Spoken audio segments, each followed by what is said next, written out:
And this is Gavel to Gavel, WCBWTV's complete coverage of Richmond City Council. Good evening once again. I'm Dick Harmon. Welcome to our second meeting of July and our last meeting before September, as the council has voted, as they do every year, to take the month of August off. So we'll be back with you in September. But tonight we've got 34 items on the agenda, 29 on the consent agenda, 5 on the regular. No items on the appointments and reappointments. And technical difficulties, we will not be able to show you the agenda tonight, so I'm going to try and go over it here verbally. And we'll start with item number 1, ordinance 2012-72. And this is a conditionally rezoning properties, 3320 Rear Trailer Drive, etc., 10 502 Duryea Drive. Whole bunch of these right in that same area. What they want to do is they want to move them from the current zoning districts of R1, which is single-family residential, and R4C, single-family residential conditional, to R5C, which is single-family residential conditional. Now, that one is going to be moved from the consent agenda to the regular agenda at the request of Councilmember Kathy Graziano. So that one will go to the regular agenda. Item 2. Ordinance 2012-212, and this is always stop signs, etc., at North Nansemond and Kensington. That's being continued until the 14th of October. Ordinance number 3, ordinance 2013-111. This is setting aside 15 additional parking spaces in the underground parking deck below City Hall for City Council use in its operations and those of the City Auditor, and that will go forward tonight on consent agenda. Item 4, ordinance 2013-137. That's a conditional use at 180 Belt Boulevard. And this is to permit a social service delivery use and a 20-bed shelter upon certain terms and conditions. That stays on consent. Item 5, ordinance 2013-138.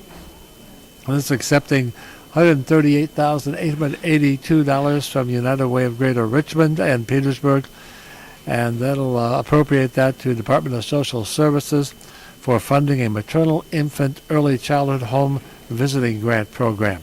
That stays on consent. Item 6, ordinance 2013-139. This provides for the consolidation of the stormwater utility bills with the monthly utility bills instead of billing them separately. That stays on consent. Item 7.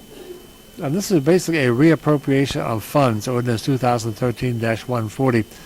They're reappropriating $4.4 million from the general fund budget. That's going to go $1.6 million for the enterprise resource planning, $1.8 million for personnel costs for Department of Police, and then we're providing for the purchase of hardware and software to upgrade the E911 telephone systems. $500,000 for leaf and vegetation control, and with all the rain, as you can tell, the weeds have gotten out of control, so they're asking for that. And then the sheriff's office for inmate medical services, so that one is staying on consent. Now, items 8 and 9. Now, this is going to be kind of interesting tonight because they're both concerning increasing the care service fare and the care paratransport service and changing routes around, etc. These are going to be moved to the regular agenda, but there will be a public hearing on them tonight, but the papers themselves will be continued until our first meeting in September, the 9th of September.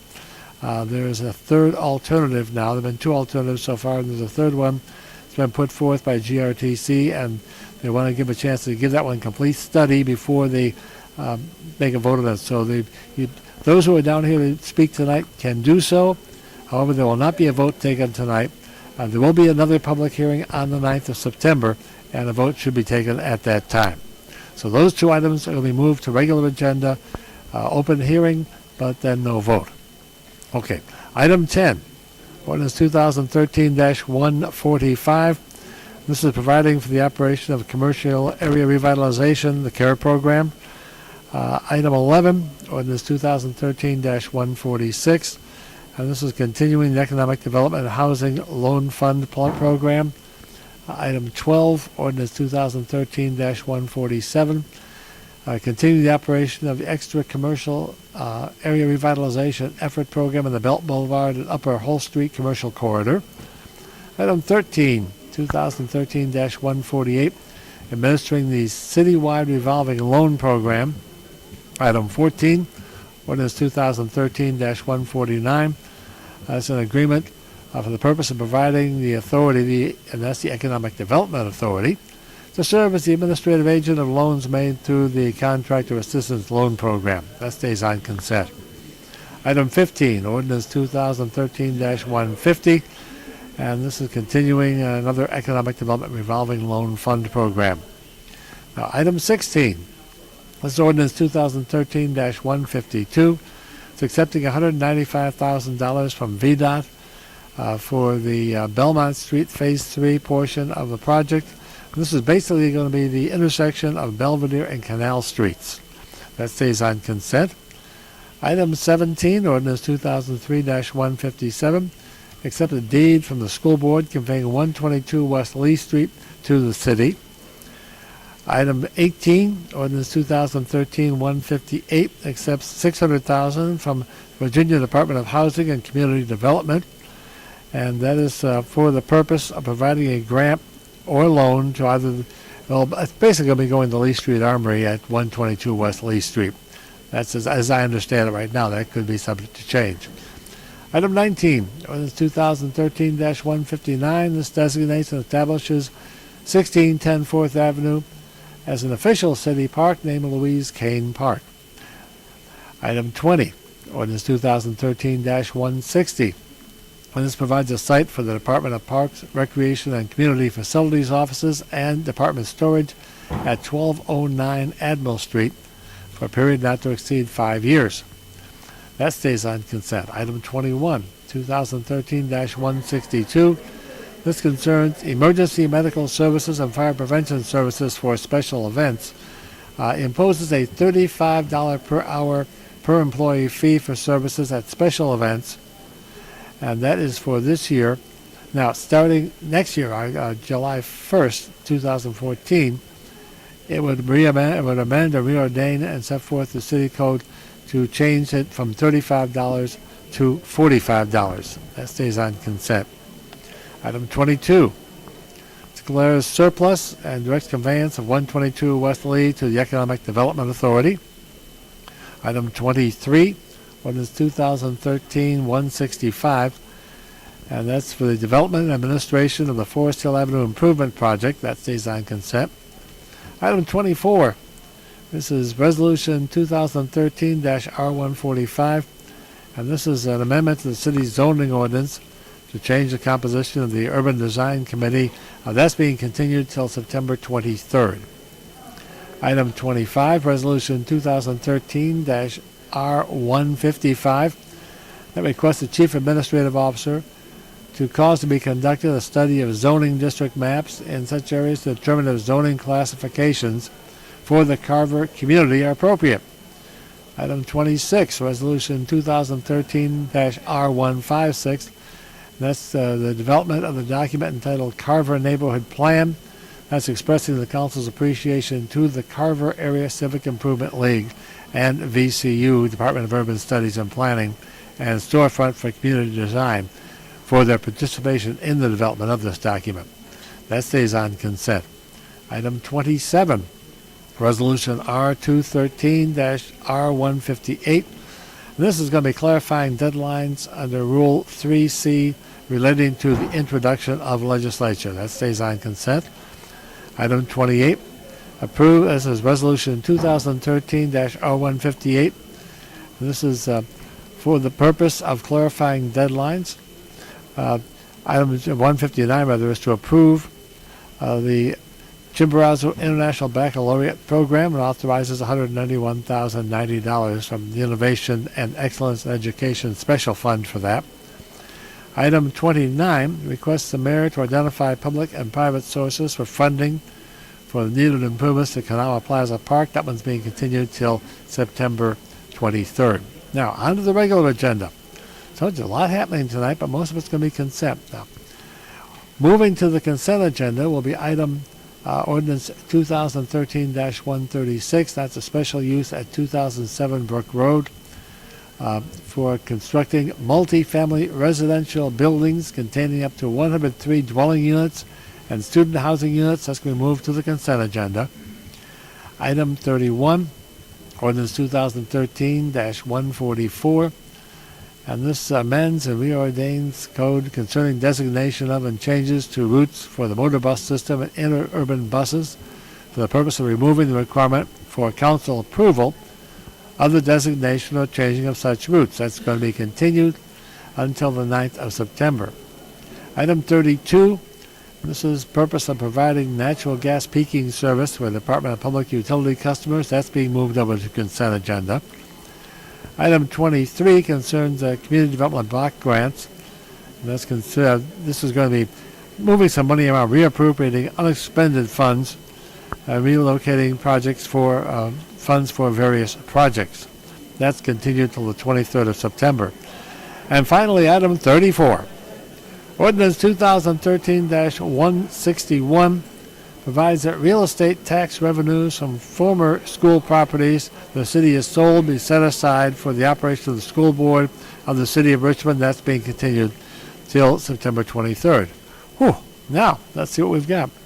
We started out with 29 items on consent. We've got 2 continued, 3 moved to regular, 2 moved from regular. So let's see, according to my math, that means we're going to have 27 items on actually 28 items on the consent agenda. Then we go to appointments, reappointments. There are none tonight. Regular agenda, 3 items continued, none amended, none stricken, none withdrawn. We've got 2 items went over to consent. 3 items are coming over from consent to regular. However, 2 of those items will be a public hearing and then passed on to our next meeting in September. So we'll only have 1 paper on the regular agenda. So a little confusing, but we'll get through it all. And then we have formal awards and recognitions tonight. We have an official commemoration award to Mr. Eustace Pratt Cook, and be received by his family. Mr. Cook passed away in 1951. This is commemorate his life and works of a Richmond photographer. The residents may join in celebrating his legacy. So that's 1 award tonight. The other is going to Community Service Awards to Lee Householder of Homes, Mr. Wayne Switlowski of Homes, Ms. Katie Remmer, Mr. Andy Smith, CarMax Foundation, and Mr. Thomas Barnes. Those are all your awards and presentations. Citizens comment period. We have 4 speakers tonight. 1 to speak on community health. 1 to talk about delay of funds for assisting the living communities. 1 interested in seeing a shopping center built in Manchester area. And 1 to talk about the law. So that's where we stand tonight. Don't forget, we are not going to be here until September. We are taking off the month of August. The City Council is. So imagine that's going to be a busy time for them, and then they take a break, and then we're back again as we get started the 9th of September. So we'll be getting started in just a couple of minutes. How long will we be here tonight? We won't know until we get started. We'll be getting started in just a couple of minutes. I'm Dick Harmon. Stay tuned.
Oh, those are up there.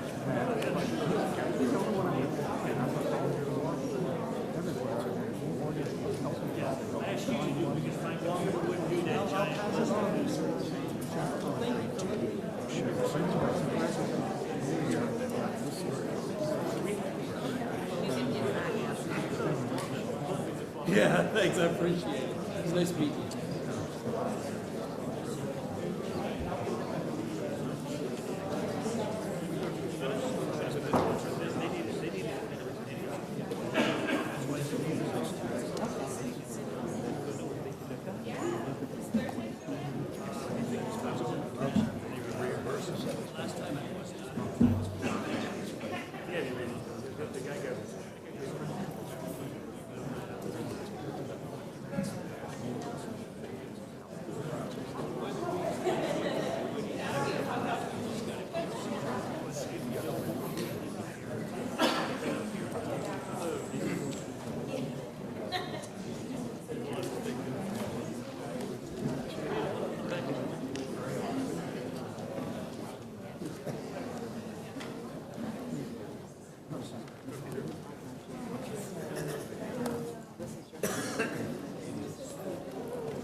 Ladies and gentlemen, if council members could please come down and take their seats.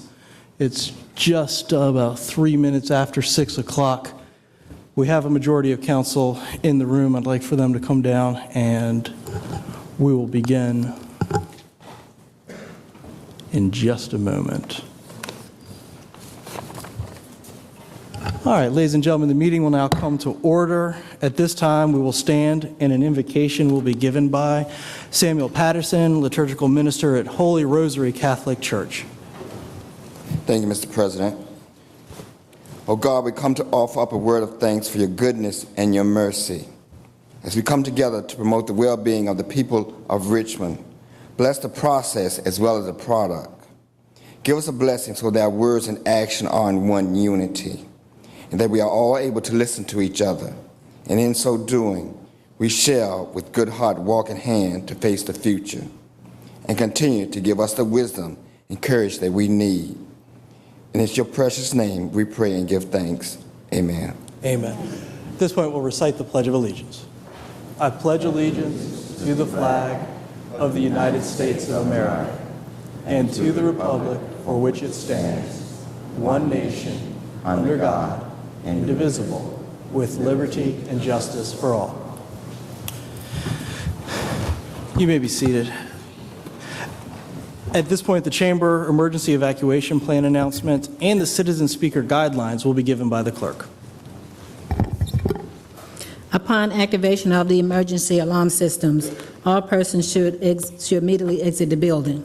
Please use the exit to the left and right front of the council chamber or the east or west stairwell outside the rear doors of the chamber. Do not use elevator or escalators. After exiting the building, proceed to the assembly area located in the parking lot bordered by Clay 8th and 9th Streets. Citizens and employees should assist visually and hearing impaired visitors with exiting the building. Citizen Speakers Guideline. Citizen wishing to speak during public hearing and/or citizen comment period generally have 3 minutes to speak. Persons appear before council are not allowed to campaign for public office, promote private business venture, use language of a personal nature which insults or demean any person, includes comments directly at public official or staff members not related to their official duties. Address or question staff members directly. All questions are to be directed to the President of Council. Failure to adhere to the guidelines may result in speakers forfeiting any remaining time and future disciplinary actions as necessary, which could include barring from attendance at future meeting of City Council for a period of 6 months. Mr. President, all members of council are in attendance with the exception of Councilor Chris Hilbert. Thank you. At this point, may the clerk please read the appointments and reappointments on tonight's agenda. There are no appointments or reappointments for consideration this evening. Thank you. That being the case, I'd like to go forward then to the awards and presentations, please. The first recognition, being presented by President Charles Samuels, recognizes the life and works of Eustace Pratt Cook. Present to receive the recognition are members of Mr. Cook's family. The honorable members of Richmond City Council hereby unite to recognize, honor, and celebrate the life and works of the eminent Richmond photographer, Mr. Eustace Pratt Cook. Born in Charleston, South Carolina, Mr. Cook relocated to Richmond, Virginia in 1880 when he was a child. The son of a famous photographer, Mr. George S. Cook, Eustace Pratt Cook learned the profession from his father during the early years of photography. Following in his father's footsteps, Mr. Eustace Pratt Cook became a professional photographer, and after Mr. George Pratt Cook's death, took over his father's photography studio in Richmond. Mr. Cook's first reported professional photographs were of African Americans enjoying family and friends at a church picnic. He is known for his subject matter that provides important historical, sociological, and physical records for humanity, industry, and agriculture in and around Richmond and the Commonwealth of Virginia during the last part of the 19th century and the first half of the 20th century. Buried in Richmond's historical Hollywood Cemetery, Mr. Cook's prints and negatives were purchased after his death by the Valentine Richmond History Center, where they are now preserved. In recognition of the 145th anniversary of his birthday on July 13, 1868, Richmond City Council hereby commemorates the life and works of Mr. Eustace Pratt Cook and brings this to the attention of all residents in the city. Thank you, Madam Clerk. You know, I think that the importance of documenting history, not only so we can learn from it and so we can remember it, but so that we can compare and contrast to how life is today, is of vital importance to understanding the human condition. On a lighter note, I don't know what most of the walls in most restaurants would have on them if it weren't Pratt Cook or H.P. Cook prints. So thank you all especially for that. Just the other day, I was at a restaurant looking up and seeing one of his prints, and I thought to myself, you know, 145 years ago, this young child came into the world. No one knew what he was going to do with his life. And almost a century and a half later, we're still celebrating the work ethic and the work that he performed, not on behalf of our city, but truly for our city. And I want to thank his family who's here, his daughter and grandson. I'm sorry the great-grandson couldn't make it, but I think being 5 years old is probably a little too late for a council meeting. So anyway, I also want to thank Bill Martin from the Valentine Museum for being here tonight to help celebrate 145 years of H.P. Cook. The Valentine Museum has been a wonderful depository for these prints, keeping them safe and ensuring that we can continue and enjoy them for celebrations. So the Cook family, on behalf of the Valentine Museum, Mr. Martin, thank you guys very much.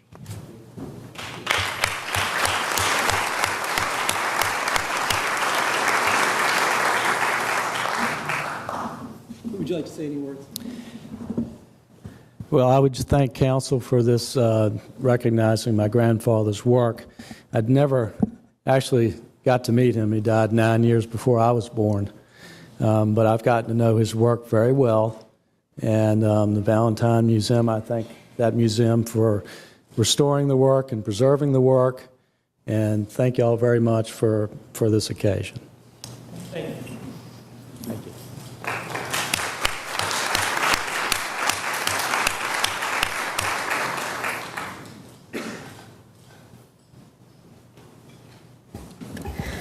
The next recognition, being presented by Councilor Michelle Mosby, recognizes several community leaders for their volunteer services provided on the behalf of the 2013 Richmond South Central 9th District Senior Assistance Community Project. Present to receive the recognition are Lee Householder, CEO, and Wayne Swatlowski, Renew Crew Project Director, both of Project Homes, Katie Romer, CarMax representatives, Andy Smith of St. Christopher School and St. Catherine School Exterm Community Services Program, and Thomas Barnes of the Richmond's Clean City Commission. The honorable members of Richmond City Council hereby unite to recognize, honor, and celebrate the important leadership roles provided on behalf of the 2013 Richmond South Central 9th Voter District Senior Assistance Community Project. Performed from April through July 2013, this critical community initiative included the cleaning and landscaping of a blighted property that had long existed in the community due to the incapacity of its disabled owner to keep up the needed property maintenance on their own. In response to this challenge and in need of assistance, many community volunteers were organized and worked together to landscape and clear the property of debris, which was disposed of by Richmond's Department of Public Works. Showing an amazing commitment to our families and communities, the individuals and entities assisting in this undertaking are to be heralded so that the success of their dedication is well known, emulated, and duplicated throughout our great capital city. Thank you, Madam Clerk. Today, I just want to say thank you. When I was campaigning, I came across a house with someone that was disabled. And it had trees, it had everything, you all know.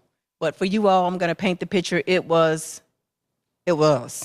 And so the neighbors were having a moment about this home.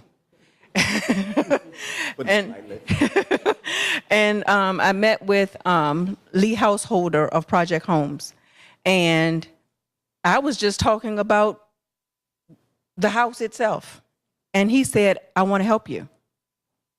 And I thought that was very awesome because he was just on a meeting. We were just talking. He was telling me about what he does, and he said, I want to help you. And in him helping me, I have all of you that came in and decided to help. And that is, to me, what we should be about. We don't have to know the person. We don't have to be getting anything from it. But we should see a need, and we should work together to make sure that that need gets taken care of. Because when we do something for someone else, in return, God blesses us. And so I just want to say thank you to you all for stepping in. This project, it was I don't know the feet of the dumpster, but it exceeded it. It was a lot, y'all. It's not a joke. It was a lot. And so I'm so thankful that each one of you came out and you found some volunteers and you made some things happen. And so that the neighbors are happy. The person that lives in the house that could not do this, they can walk out their house and feel proud about where they live. And so I just want to say thank you very much from my heart. Thank you. Well.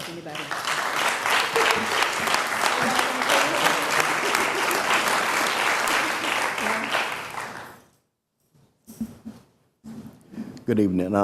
And I appreciate on the behalf of the unsung heroes that are not here, departments all in the city, DPW, DPU, they always assist us, make it easier to do the job that we do. And the community is coming together. We have a third weekend cleanup under Miss Mosby in the 9th District, and it's really working. I'm glad to see the communities are coming together. Like to see more young folks get themselves together and assist us in doing these things. It'll be great if we could do that. Thank you.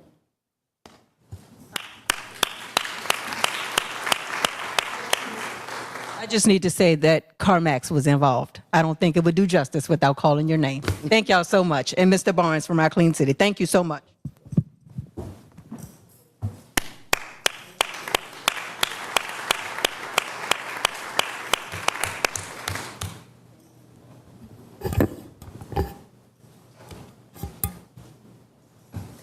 Mr. President, those are all of the awards and recognitions for this evening. Thank you very much. At this point, normally we do the agenda review and amendments. However, there are two papers that are going to be continued later on tonight that, due to federal requirements, the GRTC company has given notice that the public hearing would be tonight. If we wait until we approve the agenda as amended, those papers would be continued and we couldn't have the public hearing.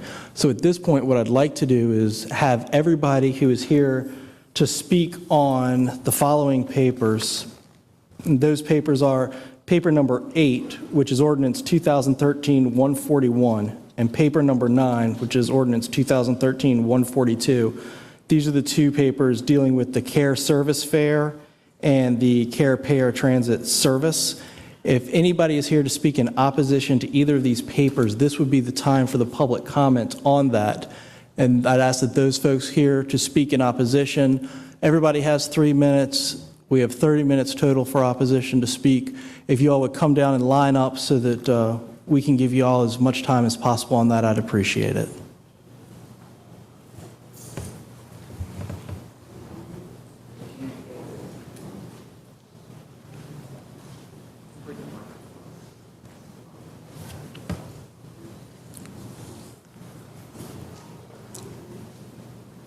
Yes, Madam Clerk, while they're gearing up, would you mind reading the papers into the record? Yes, item number 8 is ordinance number 2013-141 to amend the City Code Section 110-136 for the purpose of increasing the care service fare and providing that care paratransit service will only be provided to the extent required by the Americans with Disabilities Act. And item number 9 is ordinance number 2013-142 to amend City Code Section 110-136 for the purpose of increasing the care service fare and providing that care paratransit service not required by the Americans with Disabilities Act will be provided only from 6 a.m. until 8 p.m. Monday through Friday, and that such services shall not be provided on Saturday, Sunday, or holidays observed by the Greater Richmond Transit Company. Thank you. And just as a, make sure all on council are aware, this is not a paper that we're discussing tonight. I'd ask that we hold our comments that we may have or our questions that we may have until the actual paper is heard by council, but I do want to give everybody a chance who's here from the public to speak to let us know what they think and give us a chance to listen. As you come up, if you would please say your name and then your comments, please. All right. My name is Montague Magruder. I was a member of the GRTC Study and Transit Task Force. I speak in opposition to papers 8 and 9 because that is not what the recommendations from our task force had recommended. Our recommendation was that GRTC should charge a distance-based fare rather than flat fare for the service outside of the 3/4 mile buffer of the fixed route bus service and should provide free fixed bus route fare for those ADA paratransit eligible riders if they take regular buses. That was the recommendations that the task force made. That's the recommendations that should have been pushed. And what I have to admit, I'm appalled that that this council decided to cut GRTC short of the full $12 million they would ask for, because that would have probably prevented all this today. So I would like for this council basically to first go ahead, give GRTC the whole $12 million that they asked for, and make sure that they consider this recommendation, because that would have been the better option. For those who might be speaking in opposition along with me that live out in the county, I suggest y'all go to y'all's board of supervisors and make sure y'all voices are heard, because a lot of the problems that GRTC is facing today, including when it comes to the caravan service, is because the counties are not contributing what they should be contributing. Chesterfield County has owned half of GRTC since 1989. They have not contributed a dime to service. Henrico County has been somewhat decent. They've been getting $5 million a year ever since they entered into a service contract with GRTC, but that's not enough because more needs to be done quite considerably, all things considered. So I would like for everybody that's, like I said, everybody that's listening, that's in the counties, make sure that not only y'all let council hear your voice, go back to your counties and make sure that your board of supervisors hears what y'all have to say tonight. Thank you. Thank you, Mr. Magruder. Next speaker, please.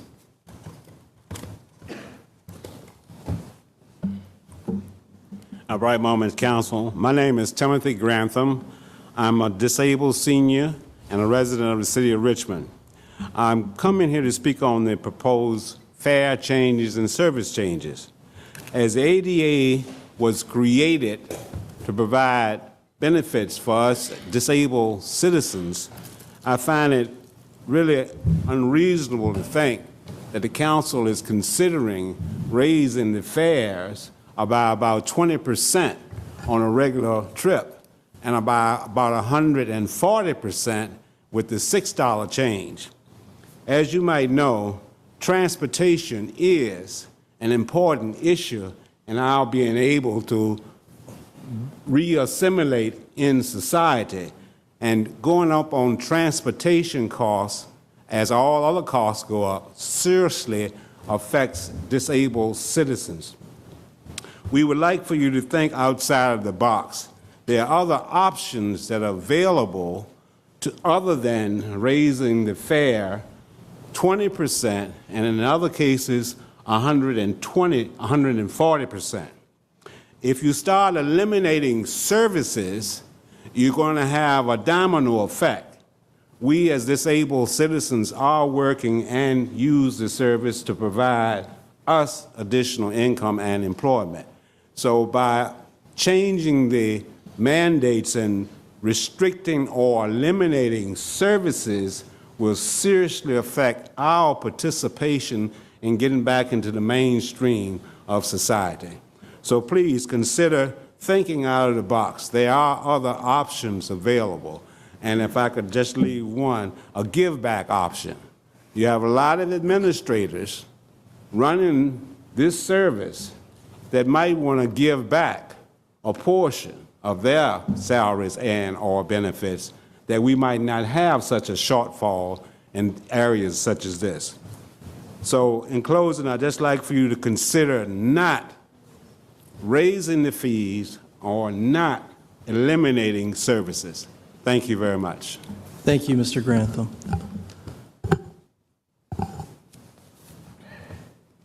Next speaker, please. Good evening, City Council. My name is Sylvia Baskin, and I'm opposed to the changes that you're thinking about doing. I am on a fixed income, and going up on the fare will be inconvenient to me because I'm a one-household person, and that's going to take extra money out of my pocket that I don't have to pay, I cannot afford to pay another bill with. So the extra funds that you're talking about paying, the extra tickets going into the county and whatever. Also, I'm in opposition for the times of changes that you're talking about. No holidays, no weekends, and how are people supposed to go shopping after a certain hour if they want to go to, just to go out? I just sometimes just like to get out of the house, okay? And if you're telling me that I can't go after 5 o'clock, or no holidays or no weekends, it's going to be very inconvenient for a lot of people to do that. Thank you. Thank you, Ms. Baskins. Next speaker, please.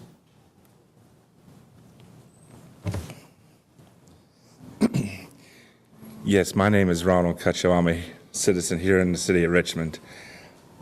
I'm also speaking in opposition of these papers, but I am, if we have to raise the fares, I would consider that possibility as an option, but I am definitely opposed to cutting the weekend service to the county.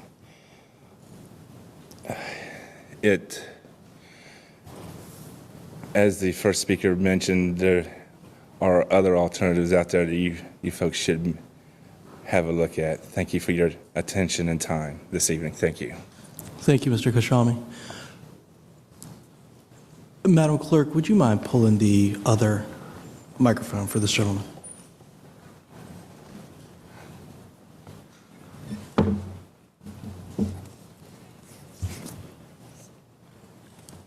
Hello, my name is Shirley Harris. I'm against them changing the hours because that's cares mine and my wife's main source of transportation.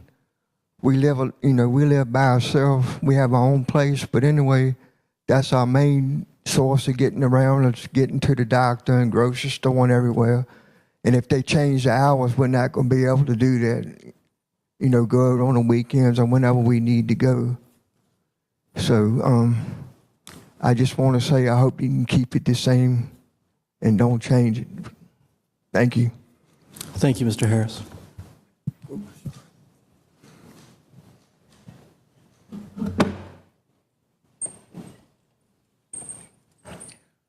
Good evening, Mr. President. Good evening, council members. My name is Timothy Smalls, a citizen of Richmond. For those of you who've been a member of the body for more than 10 years, and you probably remember the last time I came to you, I stated my primary concern for the city of Richmond, for the future of the city of Richmond, and this was 10 years ago, was lack of transportation. How ironic. I'd just like to share the mission statement of the GRTC, and I quote, "To provide clean, safe, and reliable transportation to improve mobility and access throughout Central Virginia. To become the leading provider of world-class transportation." I will leave you to think about that. But also keep in mind the fact that there are those who might decide to worship on the weekends who live in Henrico and Chesterfield. There are those, such as myself, who has my primary care provider in Henrico. So what's going to have to happen is I'm going to have to change my primary care provider if these papers are approved. So please consider where GRTC said itself it wanted to go and what has happened in the last 10 years and what has not happened. And as was stated earlier, think outside the box. Thank you.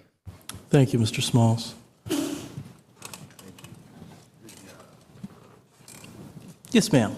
Good afternoon, everyone. My name is Crystal Harris, and I'm a resident of Henrico County. And I would just like to thank all of you for allowing us this opportunity to speak. It is very important to me as a human being to be able to get around and live functional. I live as much of a functional life as possible.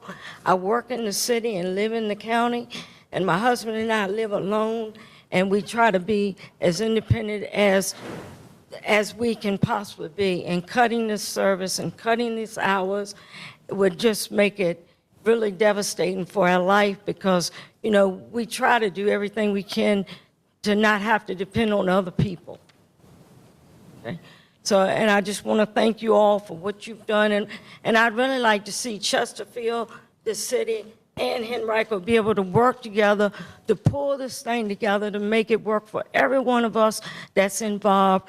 Because if we can do that, then everybody's happy, everybody's getting revenue, and we can all keep it going. We just need to find a way to make it work for everyone that's involved. Thank you very much.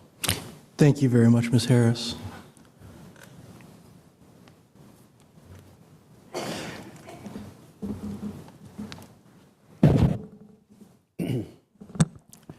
Yes. Good evening. My name is Dennis Strawderman. I'm president of Supported Employment of Virginia, and we are one of the first community-based employment companies in the nation.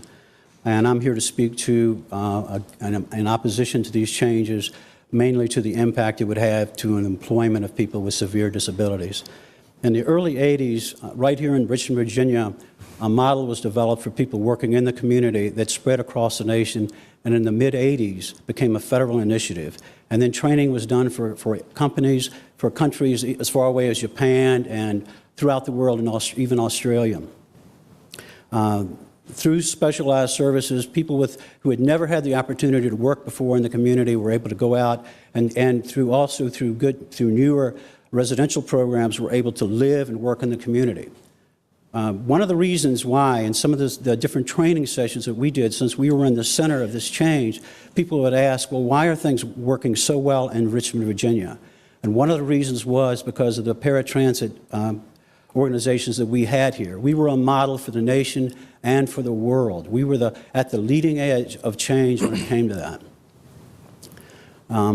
Also, many of the job sites that were developed were predicated upon the existing systems, which means that individuals who live in Richmond oftentimes, especially if they're working in assembly-type jobs or production jobs, need to work in Henrico County where those jobs are available. And oftentimes those jobs occur in the evenings and on weekends, cutting back these services would impact people, would all the years and years of struggle that people have been through to have jobs, and many of them have worked in these communities for years and years, would lose their jobs because of these changes, because of increases in the cost. Thank you. Thank you, Mr. Waterman.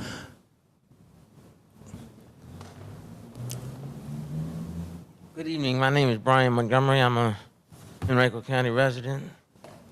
I speak in opposition of the changes that are proposed by GRTC. I know sometimes the prices do have to go up because of the cost of living and the employees. But the thing that I don't really think too much of is the change of the transportation on the weekends and the $6 fee that they have proposed. They should be able to contribute employee-wise, administration-wise, to help take care of some of the cost. I just don't want to see it because I'd have to lose some of my doctors and some of the other meetings and stuff that I go to. I'll have to give my positions up and give up my freedom because, like someone said earlier, if it gets taken away, our freedom will be also taken away. Thank you very much. Thank you, Mr. Montgomery.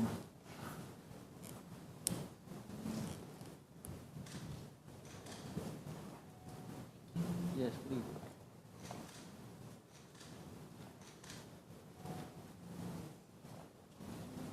Yes, ma'am. Good evening. My name is Laura Nguyen, and I'm the coordinator of the Office of Consumer and Family Affairs for Richmond Behavioral Health Authority.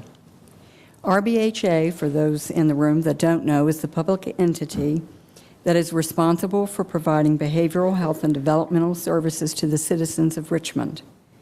As such, RBHA provides services to approximately 9,000 Richmond citizens yearly with mental health, intellectual disabilities, and substance use disorder-related needs.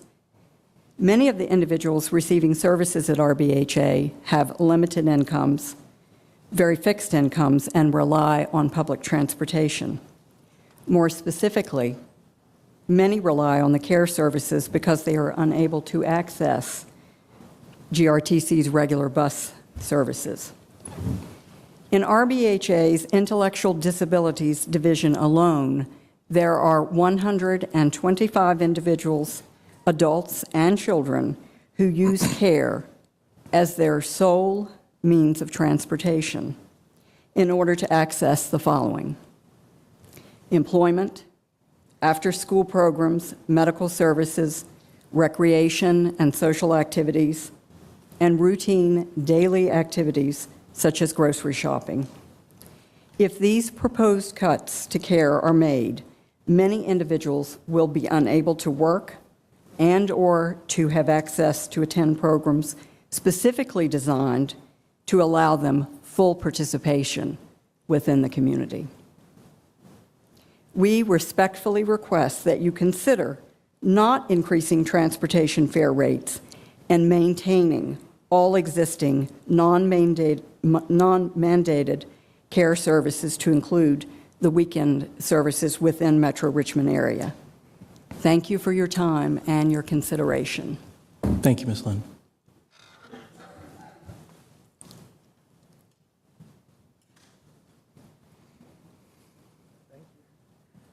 Good evening, Richmond City Council. My name is Brenda Scott. Good evening, Richmond City Council. My name is Brenda Scott. I'm here because I work in Henrico. If you up to fail, I would not be able to work. There's a whole lot of things I do. I really need this transportation. I go a whole lot of places. Not only me, for other people too. They need this. And to up to fail will hurt us. So I feel, just think outside the box, just like they said earlier. Don't do this to us. We are more vulnerable than a whole lot of you. And I'm on a fixed income. I really like the transportation. So I hope you just look around you. It could be anybody. Just do the right thing. Thank you. Thank you, Ms. Stepp.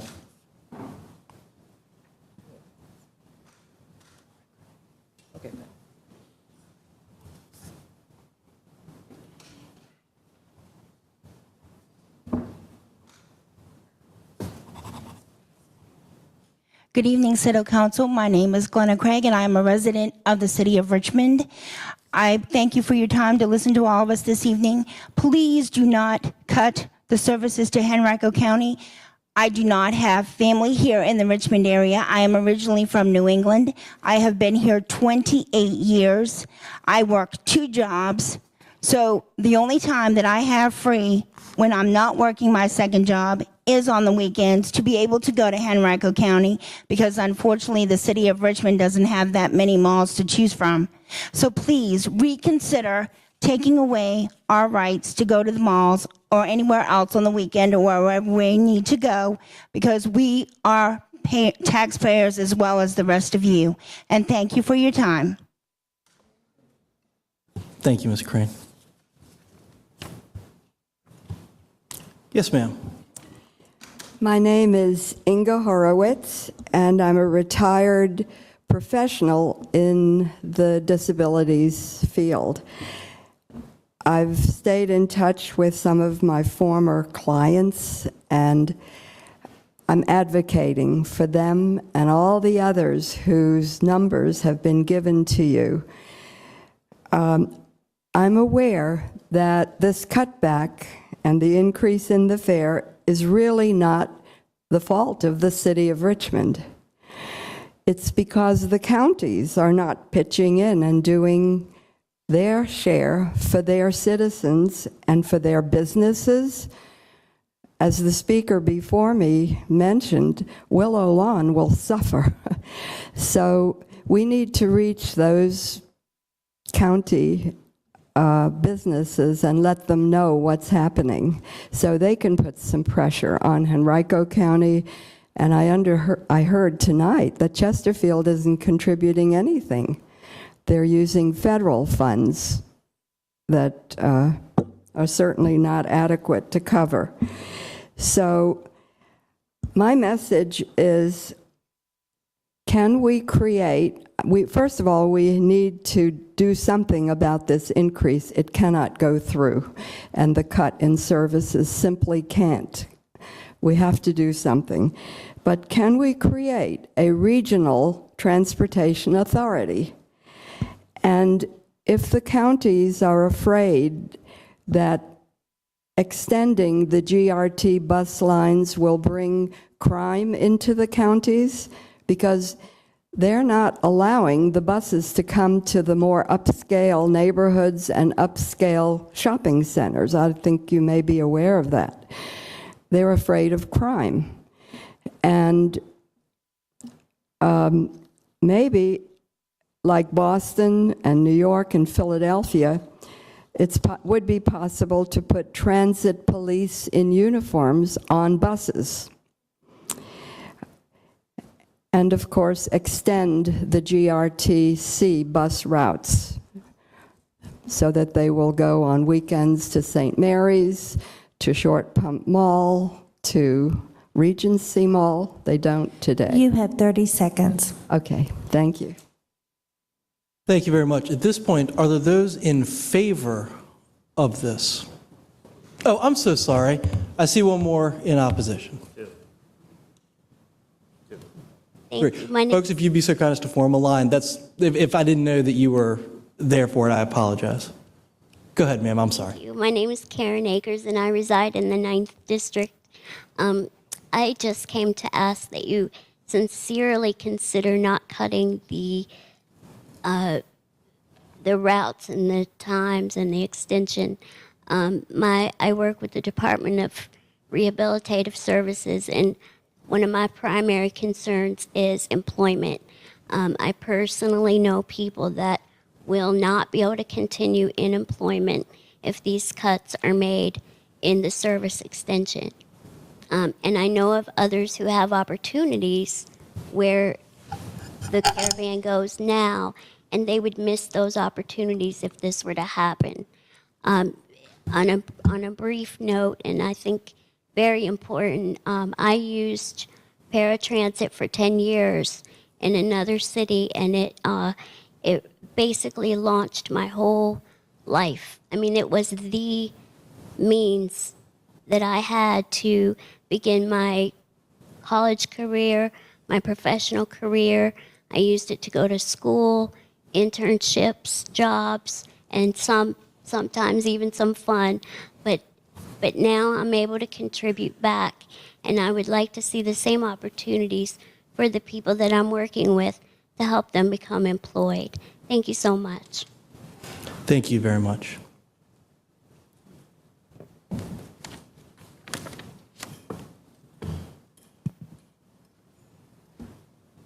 Yes, ma'am. My name is Maureen Kelly. I use the care service on a provisional basis. There are times when I am able to take regular public transportation, and I do. I find that public transportation in Richmond is very limited, that it does not take me all of the places that I need to go.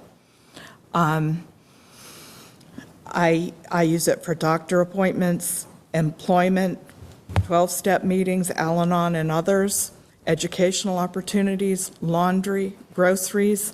Many of these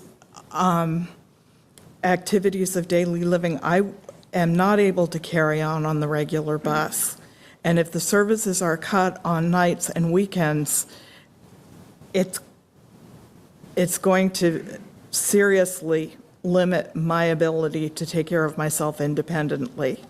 I work, so many of my essential activities take place during the evenings and weekends. I am concerned that it's been said that the two papers are as stands and that one or the other will come into effect. I really hope that the council will think outside the box, that neither of these papers as they stand are acceptable. If you have to raise rates, do so, but don't leave us with nothing. Please bear in mind that most of us, if you raise the rates, it is going to be a serious impediment. Thank you. Thank you, Ms. Kelly.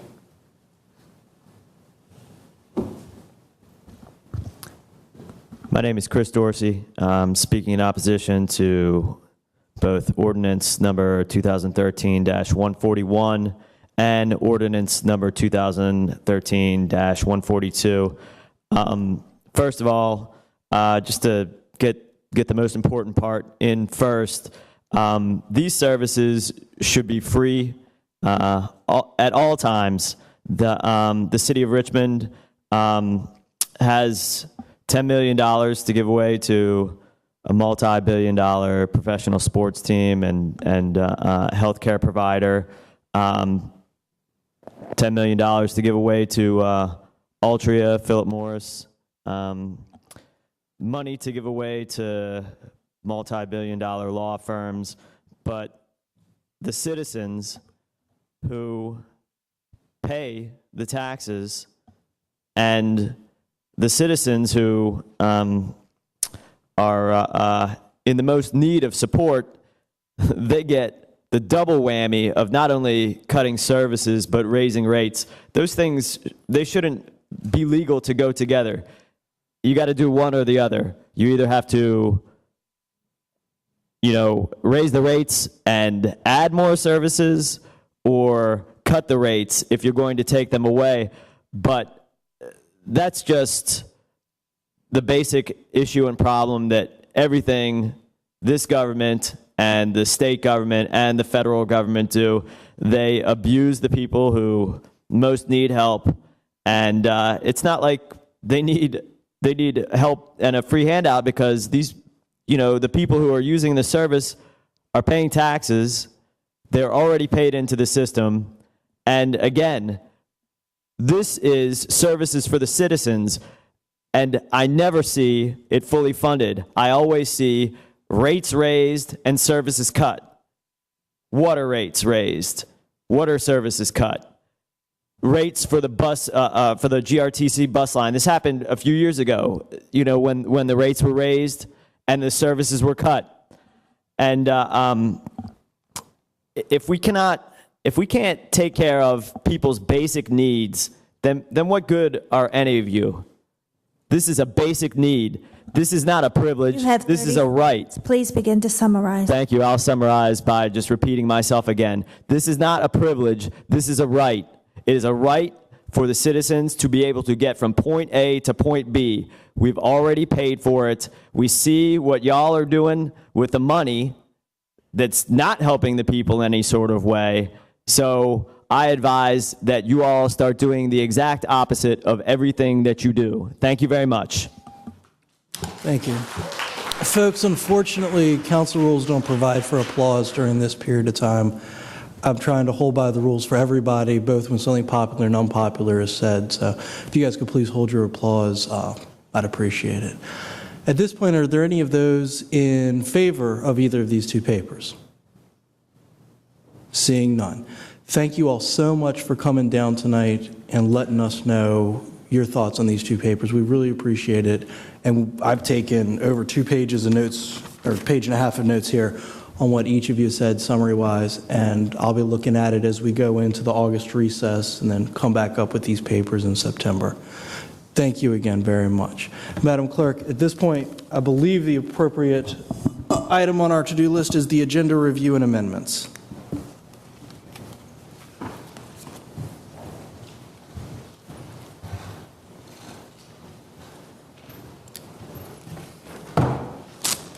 The amendments for tonight's agenda is as follows.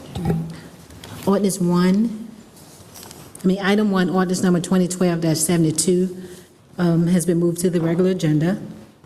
Item 2, ordinance number 2013-212 will be continued to October 14th council meeting. Item 8, ordinance number 2013-141 is being continued to September 9th council meeting. Item 9, ordinance number 2013-142 is also being continued to September 9th council meeting. Item 24, resolution number 2013-R145 is being continued to September 23rd council meeting. Item 29, resolution number 2013-R160 will be amended and continue later on this evening. Item 30, ordinance number 2013-136 has been moved to the consent agenda. Item 31, ordinance number 2013-144 is being continued to September 9th council meeting. Item 32, ordinance number 2013-151 has been moved to the consent agenda. Item 33, ordinance number 2013-153 is being continued to September 23rd council meeting. Item 34, ordinance number 2013-161 is being continued to September 23rd council meeting. Mr. President, that's all the amendments I have thus far. Thank you very much. Are there any council members who have additional amendments to tonight's agenda? Seeing none, would the clerk please call the question? Yes, I need a motion to accept the agenda as read. Ms. Trammell, will you make that motion? So moved, Madam Clerk. We're voting on Ms. Trammell's motion to accept the agenda as read. Mr. Blouse? Aye. Ms. Graziano? Aye. Vice President Robertson? Aye. Mr. Agelesto? Aye. Mr. Hilbert? Aye. Ms. Trammell? Aye. Ms. Newbill? Aye. President Samuels? Aye. Did we get Ms. Mosby's vote on that? Yes. Ms. Mosby? Ms. Mosby? I'm sorry. The amended agenda is before you. Thank you very much. Let's move to the regular agenda, please. Oh, I guess there's nothing on the regular agenda, is there? Yeah. Yes, item. Oh, there is one that we just moved over. Yes, absolutely right. Paper number 1, ordinance 2012-72. I understand that those in favor of this have a brief presentation that Ms. Graziano has asked that they be allowed to provide at this time. So whoever is giving that presentation, please come forward, and whichever clerk is assisting them, if there's anything technologically needed, please do so. Good evening. My name is Larry Horton from Stylecraft Homes. We're a local builder developer, and we would be the builder and proposed developer of this site. Been working on it for about a year and a half. It's 96 single-family units with first-floor masters, and we feel like pretty much our target markets could be people from the late 40s on up. I'd like to point out the differences between what is approved with the existing site by right and the changes I've made in my layout. I provided a traffic study up front that showed I had no issues. I've done something a little bit unusual. I've agreed to a grading and tree preservation plan with some of the concerns of the neighbors, so I've agreed to do that after the fact, and the Planning Commission has to sign off on that, and that will be signed off by a professional engineer. I'm going to offer hardy plank cementous siding as opposed to vinyl siding. That's currently approved, so it will be 100% that. I've had about 6 meetings throughout this process trying to work with the neighborhoods to come up with something that was viable, and I got some letters of support. Another important thing, this site's about 44 acres. 17 and a half acres, basically 40% of it is in open space. And so basically this is a contained neighborhood that is not a cut through anything and has tremendous buffers around it, as you may imagine, with 40% of the site being in open space. One of the adjacent owners, I guess kind of to the south or west, Mr. Cosby, he's the one that lives immediately adjacent to me. I've offered to put in a 15-foot buffer on me with a 6-foot privacy fence that he had requested. The previous developer had a small buffer along Duryea Drive with houses backing up to the road. I have 4 houses fronting on Duryea. It was 5, but I cut one back, so I've got 4 homes facing 4 homes across the street, not somebody looking at the rear of somebody's garage. The only thing we've done in town, since we are one of the larger builders, is we did the Curry Street townhouses up in the 1700 block of Curry. If any of y'all are up in the fan, that's a little gated community. We did that several years ago. And another thing we've done is I had shifted around my BMP out of one part of the buffer area into another one to there again try to save some more trees. With that being said, that's about the only things I'd like to point out. Be glad to address any questions if y'all have any from council. Thank you very much. Madam Clerk, I am so excited to move forward with our regular agenda that I neglected to give you a chance to read this paper into the record. Would you please do so? Absolutely. Item number 1 is ordinance number 2012-72 to conditionally rezone 3320 Rear Trailer Drive, 10502, 10350A, 10502C, 10502B, 10508, 10506, 10502D, 10504A, 10504, 10500, and 10502A to R5C, single-family residential conditional, upon certain proffered conditions. Thank you. Now that the developer has given a brief presentation, are there those in the audience tonight that wish to speak in opposition to this paper? If there are, please come down and stand in line. Once I get an idea about how many there are, we may need to change our rules, but for right now, let's see.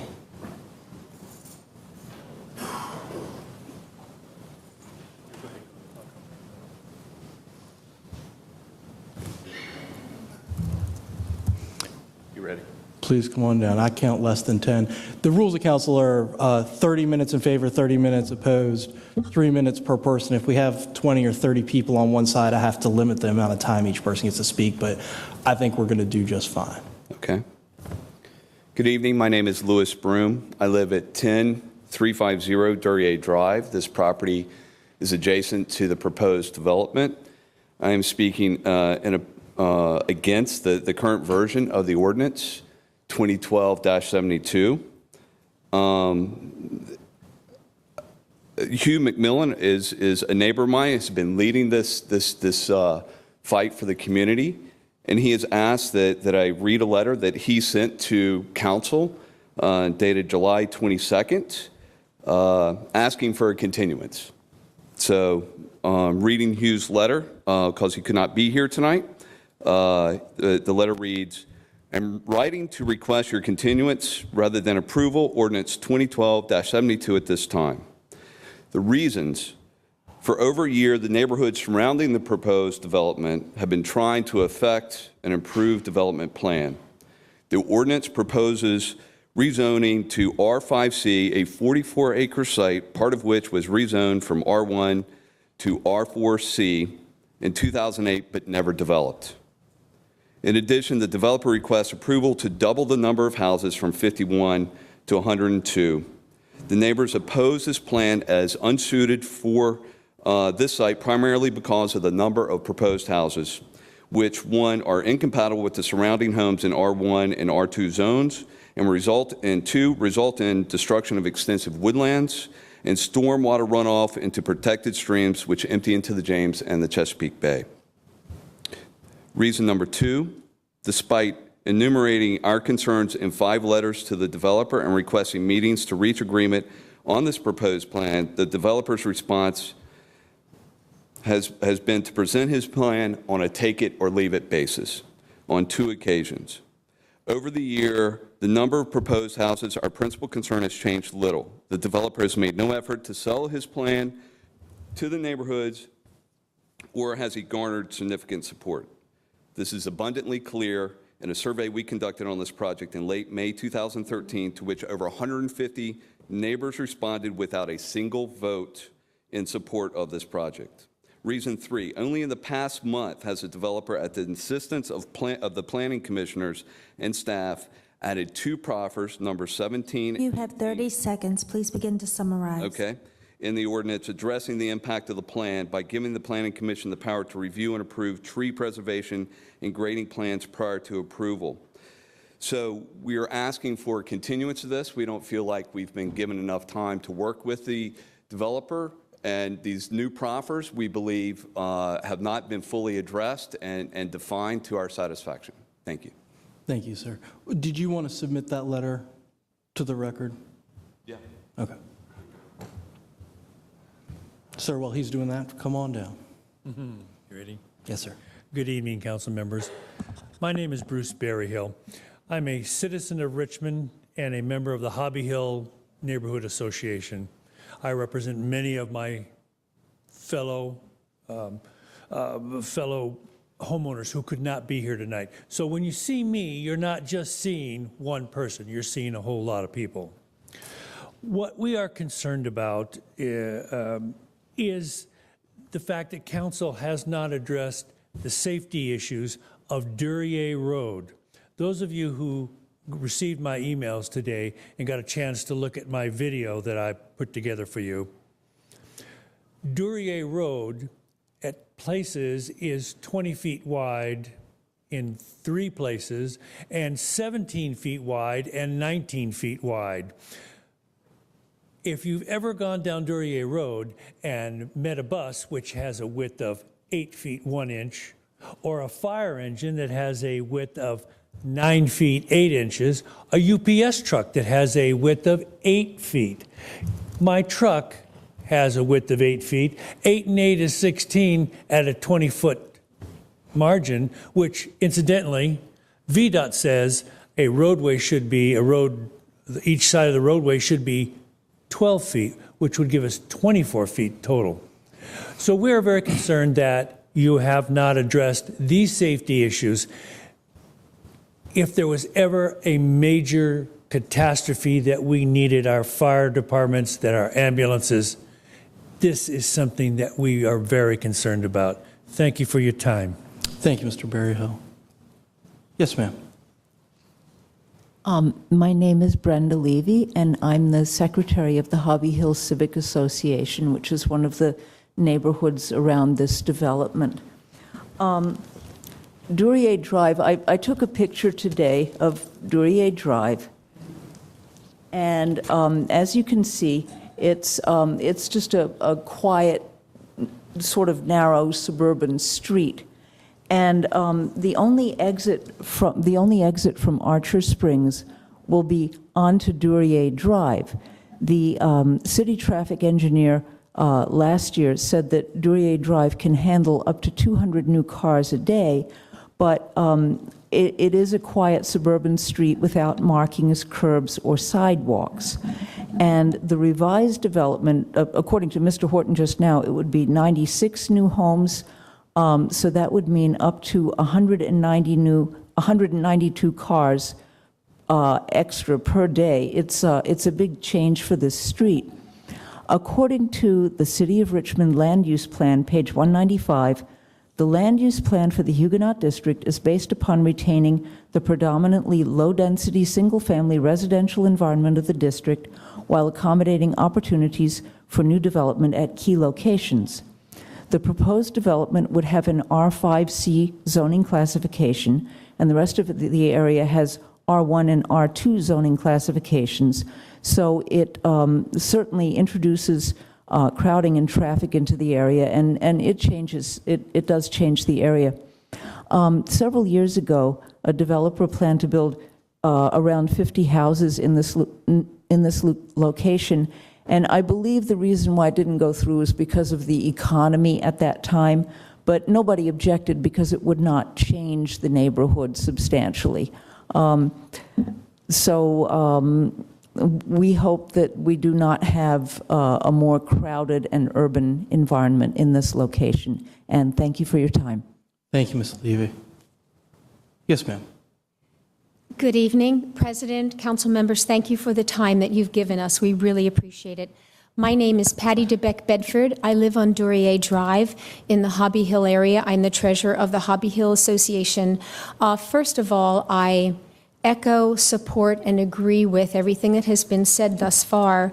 My concern is the environment. We all have concerns about the environment. The entire world is dealing with the repercussions, all the problems that have occurred because we don't consider what we do to the environment, and it not only does not serve us, it does not serve generations and generations and generations. I do not feel that Archer Springs has taken into consideration the consequences of their development on the environment. Too much destruction, too much traffic, and the loss of so many, many precious trees. I urge you to consider the impact that this development will have on our neighborhood, on our environment, on future generations, and that you only vote on this ordinance after there have been changes made to it, changes that can satisfactorily counteract the environmental impact that Archer Springs will have on our neighborhood. And I thank you very much for your time. Thank you. Thank you. Yes, ma'am. Good evening. My name is Gail Smith, and I'm a resident of Martins Grant. I also heartily approve all the comments that have been stated previously. I want to address one small issue. The cars exiting from Duryea Drive onto Old Gun Road and then turning left from Old Gun Road onto Huguenot Road. There is a stoplight there, and the current time it is a 2-minute wait to turn left, which is fine. But when you add possibly 150 or so more cars, they won't all be turning left at the same time. But it is, I'm guessing it's maybe a 50-foot length between Duryea Drive and Huguenot Road. So the cars that are exiting from Duryea Drive to get on a major intersection, it's going to have a huge impact. And I feel like the traffic concerns have not been addressed and are very serious. Thank you for your time. Thank you. Yes, sir. Good evening. My name is Fred Stanley. I'm a citizen resident of the Hobby Hill neighborhood. I am against Archer Springs because this high-density neighborhood is going to distress property values. I am also against it because of the traffic issues that we have, that congestion and a very dangerous traffic situation. So I'm very much opposed to this development. Thank you. Thank you, sir. Yes, ma'am. My name is Mabel Cosby. I'm addressing ordinance 2012-72. I speak for my husband and myself as we live on the property adjoining the development with 15 lots backed up to our property. We attended the first information meeting held by the developer. There were about 60, 70 neighbors there, most of whom spoke, and all in opposition. The theme throughout the comment time expressed that the Archer Springs development has small lots with too many houses, is lacking in amenities, that it is not in keeping with the established neighborhood and current zoning, and that it will destroy old woodlands. We have also spoken at Planning Commission meetings. We have sent letters, yet many of our concerns have been ignored by the developer. Through the work of the Planning and Zoning Commission, there are some improvements. Planning must now approve the grading plan and assure some tree preservation. At the encouragement of the developer, at their encouragement, the developer has added one pocket park. It is 125 feet by 225 feet in 44 acres. Added an HOA, a homeowners association, and 2 alleys, serving 17 of the 96 homes. We want this to be a successful and a better community. I've looked at several high-density communities near us. Martins Grant, right next door, the Bluffs at Stony Point, which is heavily treed, and Buckingham Woods, which isn't very far away but is in the county. They all have some amenities, clubhouses, pools, things like that. Archer Springs does not have any, but these are successful, popular communities. Older residents and empty nesters pay good taxes. They don't demand a lot of services from our city. It is a great area, and development is going to happen. I asked City Council... You have 30 seconds. Please begin to summarize. Please give the Planning and Zoning Commission a little more time to work on this, to improve it. I think it will benefit the neighborhood, the developer, and the city all. Thank you. Thank you very much, ma'am. Yes, ma'am. Yes, my name is Alex Broom. I live at 10350 Duryea Drive. I'm here to ask for a continuance on this ordinance. My husband and I would like to see the Archer Springs development be a success. We are currently looking to buy a house in this area and would like a smaller, lower maintenance, more open plan residence than the one we have now. We want to stay in this area because we feel it is the most beautiful part of the city. What makes our search so difficult is that we want a newer, smaller house adjacent to mature green space with walking trails. We've looked for 2 years now and are finding this amazingly difficult to find. Archer Springs has the potential for this.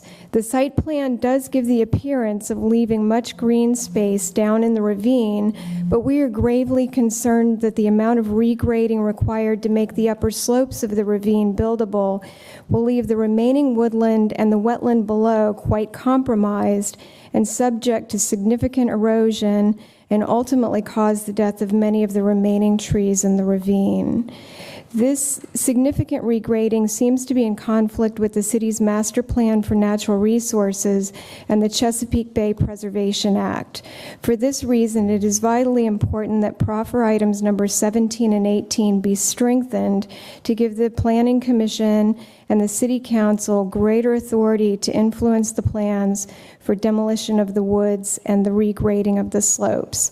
Ideally, we would like to see the developer required to seek the input of a certified arborist and a Chesapeake Bay Preservation Specialist in creating the tree removal and grading plans.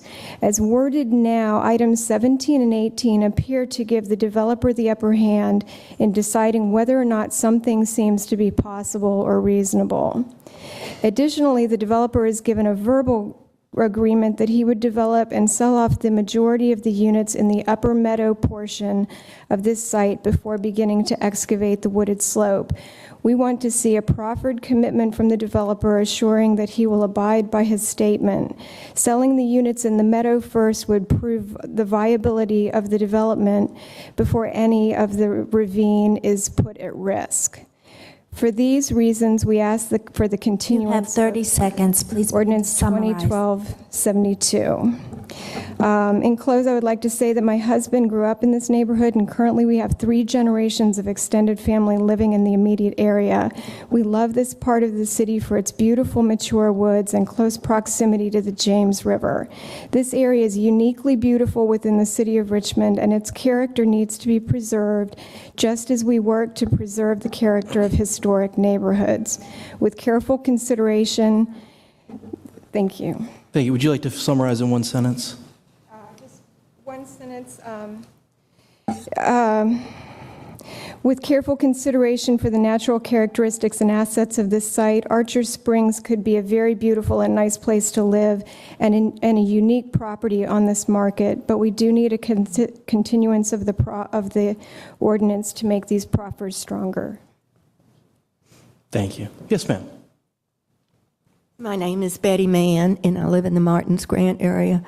It's hard to compete with that. That was very thorough, and I believe all of us agree with whatever she said. I do think that it is one of the most beautiful pieces of property left in Richmond. What a shame it would be to put 96 houses clustered, all tight together, and not be able to see the beautiful trees, and from your windows you'll see somebody else's house. I do think that Mr. Horton wants to do a good job. It's just too many houses. The traffic the traffic engineer went out there in August when there was very little traffic. There's very little traffic in July also because everybody's away. But come September, and you have school buses coming down that road, and you have 96 new houses, or even if you have half of that for the first year, or even a third of it for the first year, you're going to have major traffic jams. A 3-bedroom house is not going to just have a man and a woman. They're going to have college-age kids coming back. They're going to have marrieds coming back. It's happening all the time. It's not going to be just 2 cars in those garages. You're going to have cars on the street. There's going to be more than just 100 or so cars going back and forth every day. Please consider a contingency. Thank you. Are there those that wish to speak in favor of the proposed ordinance? Seeing none. Bring it back to council for discussion. Well, I guess, Mr. Samuels, I'll start. And this is a difficult one. This property was rezoned about 7 years ago. It was rezoned for R4 for 35 houses, and then an additional 16 houses for R1. As one of the speakers said, that did not happen. And so the property has sat there with that zoning. Mr. Horton came forward about 1.5 years ago with a plan to put in 102 houses. He held meetings with neighbors who came, discussed his plan. At that time, there was not that much pushback. It went to planning with 102 houses, and planning approved it. Neighbors were pushing back, and so it was continued for about 1 year, which is where we are now. I agree with the speakers in that changes have been made to it. Planning has made changes to it. I'm going to list some of them. The developer has already said them, but the material upgrade, there'll be no vinyl, there'll be hardy plank, stone, brick or stone foundations, multiple elevations for variation. Additional elevations will be reviewed by the Director of Planning. There'll be 5 styles of homes. I've been on City Council for 9 years. I'm planning for 5 years. I have never, ever heard of a tree preservation plan that a Planning Commission needs to approve. If the Planning Commission does not approve the trees that Mr. Horton says he's going to save, if they say there are trees over here you have to save, before he can build his first house, he's got to readjust his plan and save those trees. I have never seen anything like that, and it gives the Planning Commission and the city a great tool to make this the best project it can be. There's also the grading plan must be approved by the Planning Commission, and again, I have never seen a developer agree to a requirement like that. The reason I bring those up is because this developer, because he is going for zoning, has agreed to proffers that if this property goes to another developer, as is by right, the community and the city cannot have the control over that development that will be over this development. And that is a major plus to me for this development, in that we can make sure that the trees are saved. Then we can make sure that the grading plan is a good grading plan. There's included in this a pocket park. A new developer would not have to do a pocket park. Included in this is saving the old house that has been there for 150 years. Including in this is a plan, the plans for drainage that will protect the neighborhood, and also one of the accommodations that the developer has made is that he has moved his BMP from behind a neighbor's house to another location so that it will not interfere with the neighbor's view and quality of life. One of the speakers brought up Duryea Drive, and I think Duryea Drive is an issue. We did, in the very maybe 6 months ago when school was in, had somebody from traffic control go to that light at Old Gun because there was a discussion that the traffic may get backed up making that left turn. At the present time, that doesn't happen. If that does happen, then we're going to have to look at widening that so we can have 2 left turns out. When that is needed, then that's going to be looked at by the city, and we'll move forward with it. In terms of Duryea Drive, it needs to be looked at all the way down that hill, not just Upper Archer Springs is, because Duryea Drive was put in by the county probably 50 years ago. It is a narrow road. It now has a public bus route on it. It now has 2 schools that were not there when that road was put in. And it's a road that we need to get our traffic engineers to look at and make sure that it functions for that neighborhood. Archer Springs or not Archer Springs, that the use of that road has changed since it went in. I guess it's probably something like that. Oh, thank you, Mr. Biles, just reminded me. The other thing that is very to me that the developer has done, only 35% of the garages will be front-loaded. So this will not be like a development where all you see is garage. Only 35% can be front-loaded. Another piece of this is that it is in an area where you have tri-levels and brick ranchers on pretty large lots across the street. Then you have the Cosbys, and we're putting a buffer to the Cosbys with a fence, a 15-foot buffer with a 6-foot fence. And next to the Cosbys is Martin's Grant, which was a CUP, so it doesn't really have a zoning, but Martin's Grant, if you had a zoning on that, it would probably be R7. The houses are very, very close together. So this is sort of like a transitional neighborhood between these three different areas of the city. So I think it's a beautiful piece of property. I wish the woods could stay there forever, but somebody owns this piece of property. And woods, just like views, are not guaranteed to be there forever. I think that with the conditions that the developer has agreed to, this can move forward and be an asset to this community. The price ranges in this community, the existing community, are probably about $150,000, $170,000 to $500,000. The price range in this community is going to be between $270,000 and $310,000. It's, again, a transition between these different neighborhoods. I think that the developer is willing to work even more with the community. I believe that planning is going to hold his feet to the fire on the trees, which are, to me, the most important thing that we need to save.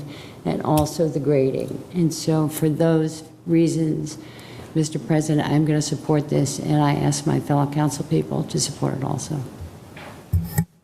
Thank you, Madam Graziano. Other council members? Mr. Agelasto? I will support the paper for Councilwoman Graziano, but I also think it's commendable for those who were concerned about it. Council members received quite a lot of communication on this particular issue, and I went out to the site, listened in on some planning commission hearings about what were the concerns. And I think it's important to know, and Councilwoman Graziano has already said this, the tree preservation plan and the grading plan have additional reviews. And in many ways, that's a benefit to number of the concerns that the community had in terms of the trees, but also the density. So in terms of what the plan is, while we may be approving it as it's on paper today, the Planning Commission has another process that they will look at. And I know that the tree preservation plan has said for all trees that have a 36-inch diameter, as well as those that are 70 feet or taller, in all instances, should they try to be preserved. But more importantly, the grading plan states that it should maximize the number of trees preserved. So the grading plan, I feel, addresses those groves of trees that may not, in fact, have the width or the height that you would expect.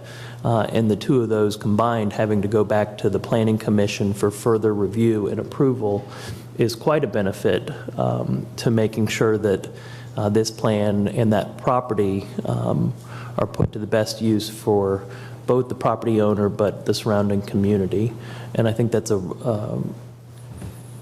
as a first, I'm taking Kathy's word on that one, but I think that that's something that is unique, and the neighborhood should be pleased with that outcome. Thank you, Mr. Agelasto. Other council members that wish to comment? Mr. President. Mr. Hilbert. Do we know if staff or someone could answer the question of what would be the sanctions for violating this tree preservation plan? Ms. Markham, I believe you'd probably be the best person to answer that question.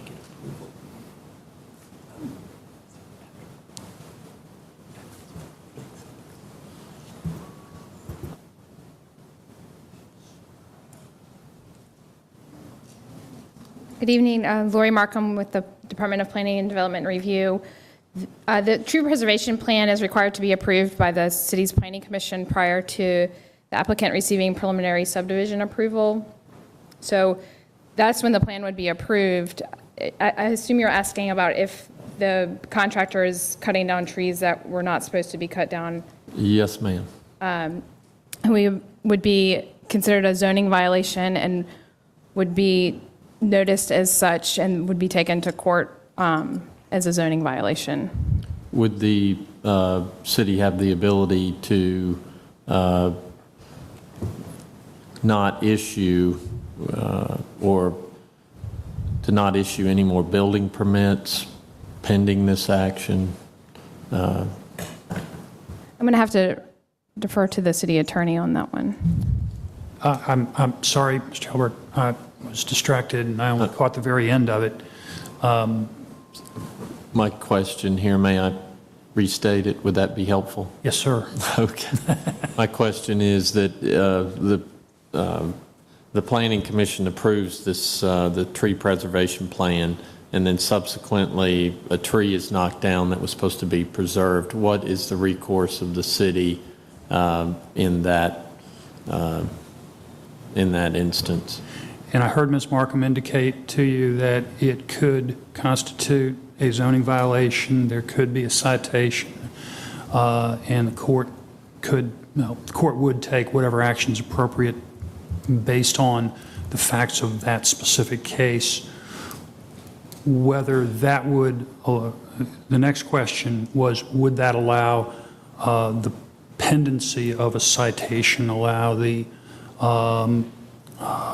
building folks to withhold additional building permits? The answer is almost certainly no.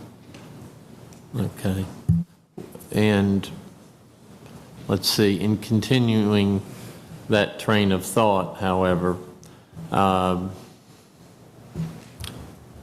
is it within our authority to add that into the rezoning? No, sir, this is a conditional rezoning.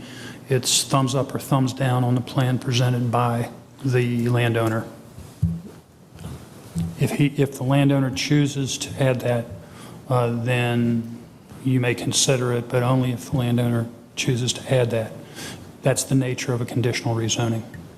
If the trees are in place and the plat is overlaid on the trees that meet the criteria that Mr. Agelasto just spoke of, would we consider those lots to be not buildable? And therefore would not issue a building permit for those lots on the front end? That would have to be determined on a case-by-case basis. Okay, do we have the ability to, I mean, it almost sounds like the perverse could happen in that you knock a tree down, then you have a buildable lot.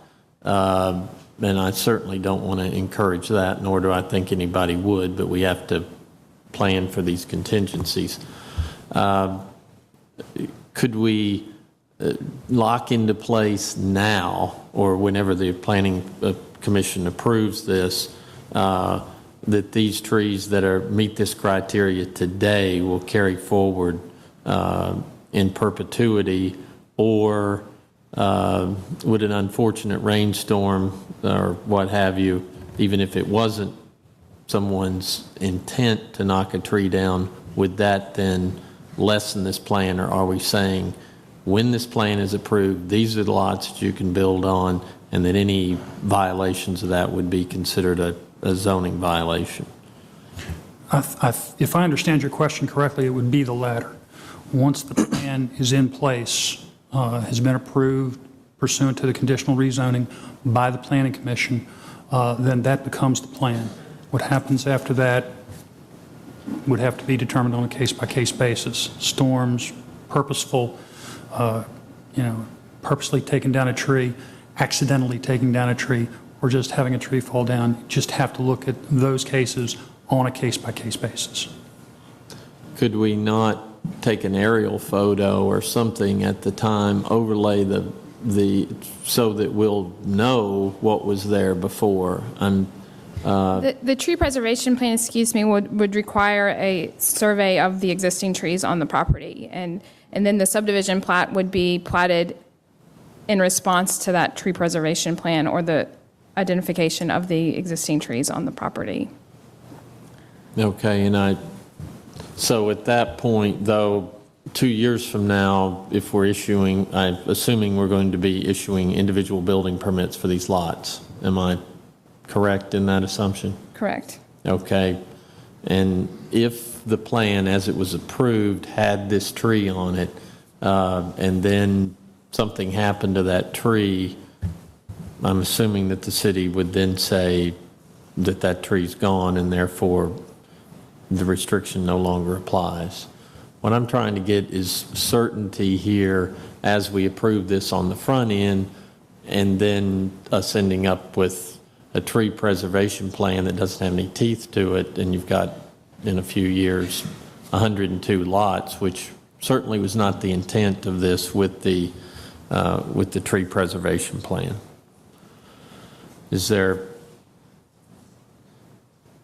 How about, let me ask it this way. Is there a way that we can construct that to say that when this plan is approved, that this will be it from time immemorial, and you will not, and whether these trees are there or not, when the issue comes up for a building permit, that one will not be issued beyond what's there today?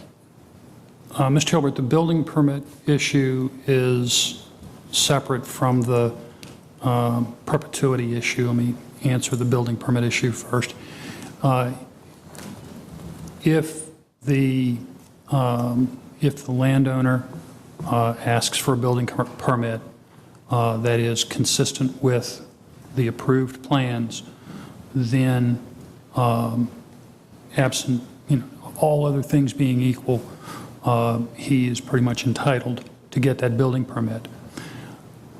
As to whether these restrictions can be put in place in perpetuity, the answer is no, because this landowner or a future landowner can always come back and ask future councils to change the zoning on the property. Oh, right, barring a rezoning of this property, then the rezoning is in place in perpetuity. It would remain in effect until it's changed by a future city council, correct? Okay, and I guess I was allowing for that if that were to change in the future, right? We can't hold future councils to not rezoning a property. But and I'm sorry here to take so much time, when you said consistent with the plan that was approved, is it going to be the interpretation of someone that this condition per the tree preservation plan is not, that no longer holds, or that's what when you say consistent with, I think that would give me sufficient reason to say that would hold the line on these tree preservations, but that may be up to too much interpretation. That's the kind of thing that the folks in the building permit office do on a day in, day out basis, is exercise judgments like this. Fundamentally, it's their job, and council has to rely on them to do that job. Okay. Thank you. Thank you, Mr. Hilbert. Other council members, questions or comments? Seeing none, call the question, Madam Clerk. Council is voting on item number 1, ordinance number 2012-72. Mr. Beliles? Aye. Ms. Graziano? Aye. Ms. Mosby? Aye. Vice President Robertson? Aye. Mr. Agelasto? Aye. Mr. Hilbert? Aye. Ms. Trammell? Aye. Ms. Newbill? Aye. President Samuels? Aye. That paper has been adopted. Thank you. Would that be the end of our regular agenda? That is correct. All right. Thank you very much. Let's move on then to the motions to amend and continue, please.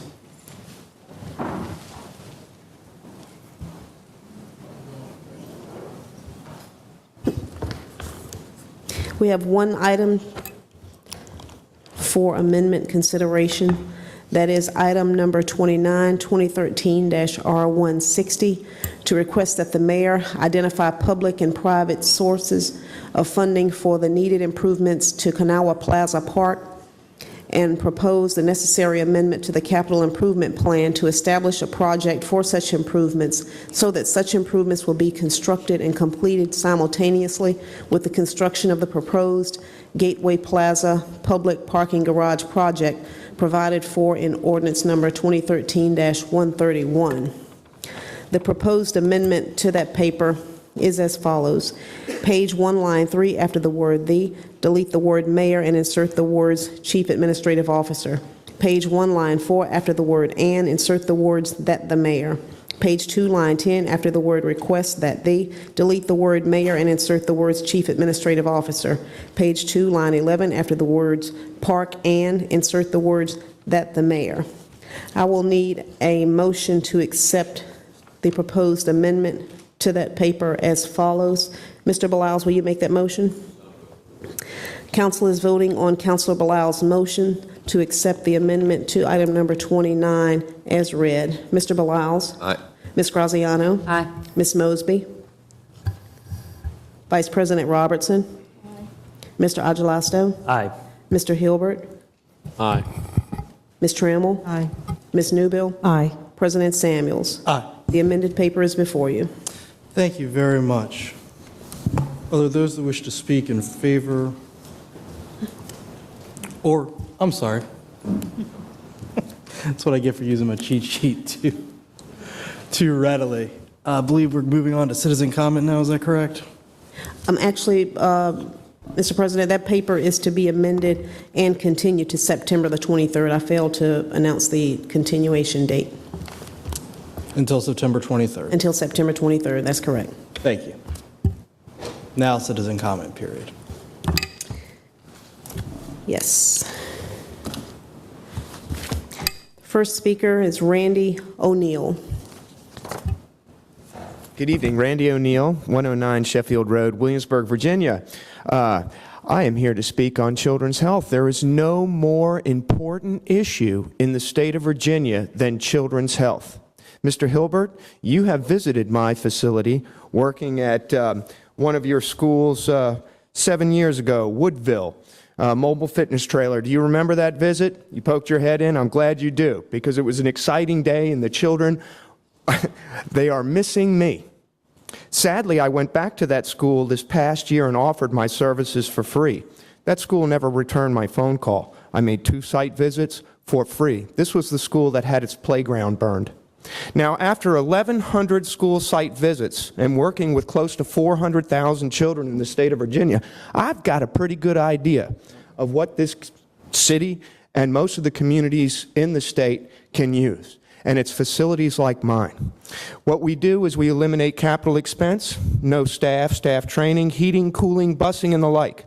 Now, you may believe that this is a promotion for myself, and it is, because without leadership like mine, these schools are going to be left behind. I can state to you 22 schools that I have visited for under $4,000. All right, sir, I'm sorry. I know. Wait a minute. Now, I see here on this Our rules of agenda- council prohibit advertising. Okay, I'm going to keep moving. I'm going to keep moving.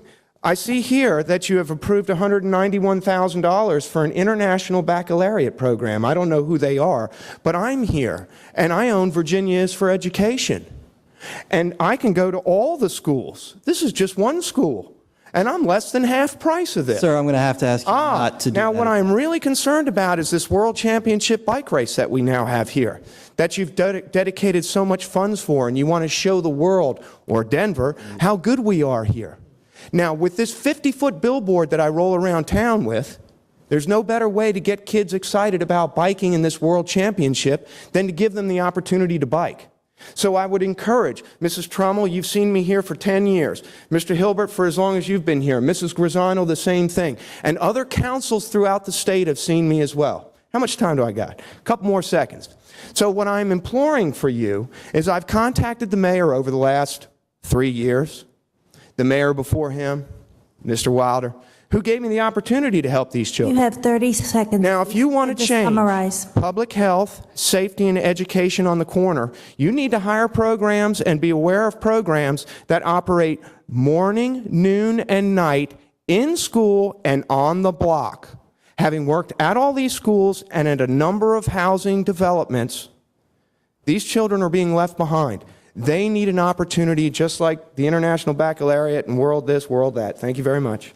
Thank you, sir. Next speaker is David Curtis. Mr. Curtis.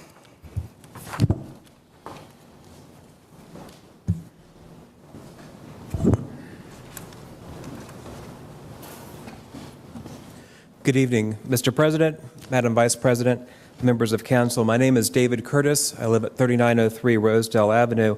I'm a resident of the 3rd District of Richmond, and I would like to thank each and every one of you for your service to the citizens of Richmond.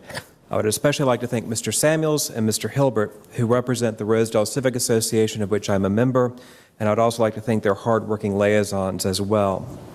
I recently emailed you about some of the issues that are happening at the Department of Social Services.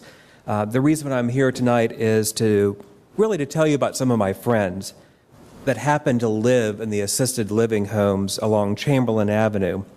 Many have physical and mental challenges in their day-to-day lives. They also have these wonderful personalities, and they love to tell me stories about their lives, and we talk about their hopes and their dreams and even their fears. Some of these friends have been having a rather rough go lately. They receive auxiliary grants which are administered by the Department of Social Services, and some of them have not been receiving their grants on time or in a timely manner because of issues at DSS. They depend on these funds for their housing, their sustenance, and their medication, among other things, and these delays put my friends at risk. Some of them are not receiving their monthly $82 personal needs allowance, which is part of their grant, when they should. Now, $82 may not sound like a lot to you or to me, but when it's all you have, it's a fortune. The delay in receiving these funds impacts their independence and their dignity. Some resort to begging on the street for money to purchase things that we take for granted. And yes, I know some resort to begging because they run out of money before the month is up. I know that many of you are aware of issues and the current challenges of the Department of Social Services. It is clear from the various reports that have been released that DSS is a troubled agency. I understand that a forthcoming audit may show more areas which improvements can be made. I'm not here to rail against the broken system or to shake my fist or to blame anyone. I'm not. I'm here tonight to tell you about my friends and to simply ask that you continue to hold DSS accountable for its mission to serve the least among us. My friends are not here tonight, and they may not be able to come to speak on their own behalf. You have 30 seconds. Please begin to summarize. But they deserve respect and a DSS that works on their behalf. And they do have people like me and many others who want their lives to be better and to be filled with dignity, and who minister and work tirelessly on their behalf. Abigail Adams famously asked her husband, John, to remember the ladies when our founding fathers were forming this great nation. Tonight, I'm simply here to ask that you remember my friends. Thank you. Thank you, Mr. Curtis. Next speaker is Sean Crippen. Good afternoon. My name is Sean Crippen. I'm actually a member of the 6th District. I'll make this quick. I'm a brand new homeowner in the new developing Blackwell area, and I would like to ask for a shopping center to be built out there. We have to go 15 to 20 minutes everywhere each direction you can possibly think of in order to basically go grocery shopping. No one wants to deliver pizzas. No one wants to deliver anything because they think it's still the old Blackwell and Manchester area. But I've been living there for 3 years. It's not that bad. I wrote down a list of properties in the area: Links Apartment in Manchester, Perry Place Apartments, Old Manchester Apartments, New Manchester Apartments, Harper's Lofts, and the list goes on. I have about 17 different properties. Now you also have the Better Housing Coalition, Richmond Redevelopment of Housing Authority, Southside Community Development and Housing Corporation, and Home Housing Opportunity Made Equal, all coming to this area to basically develop and build up new houses. And you also have where they're building up a lot of townhomes along the Perry Place, Bainbridge, and I forgot the other name of the street, but they're also building up. I would ask that you all figure out a way to basically get some way to shop and actually have a lot that's huge, where there used to be a factory along Bainbridge Street, which has been basically knocked down. Now it's just a big concrete slab as far as a whole lot. That would be a perfect place. I don't know what would it take to do that, but I've actually went down there and take pictures. You guys can have them, and I also have a number of other, like a list basically of what's being built there and who's the housing authorities that are doing it. So if somebody would like to take this. Thank you very much. Yes, there's a lady that will come around to take them. And that's all I got. Thank you guys for your time. Thank you so much. There is a gentleman who is about to start waving his hand named Lee Downey. He's our Director of Economic Development, if you'd like to share those with him as well. Yes, thank you. Thank you very much. Next speaker is Chris Dorsey. Mr. Dorsey, last time you were here, I told you that you were given a warning about the use of language of a personal nature with insults or demeans any person. I just want to remind you of that and tell you that if I hear that language again tonight, we will expel you. And before the comment period starts, I've contacted Miss Ali and a attorney named Wayne Taylor contacted you and had my exact words used and asked for you to state how I broke or violated the rules, because this attorney and just about everyone else who has heard what was stated said that that wasn't the case. I see my time is running, but you have no standing to give me any warnings or anything like that, because I haven't violated any rules. And what I'm going to talk about tonight is the criminal government, how we got there, and what we are going to do to alleviate the problem. And I'll begin by saying that Americans disapprove of the performance of their city, state, and federal governments at overwhelming levels. No one can dispute this fact. The reason for this is because our elections are fixed and our elected officials are bought and paid for by corporate and banking interest. There can be no dispute about this. Anyone who pays any bit of attention at all knows this.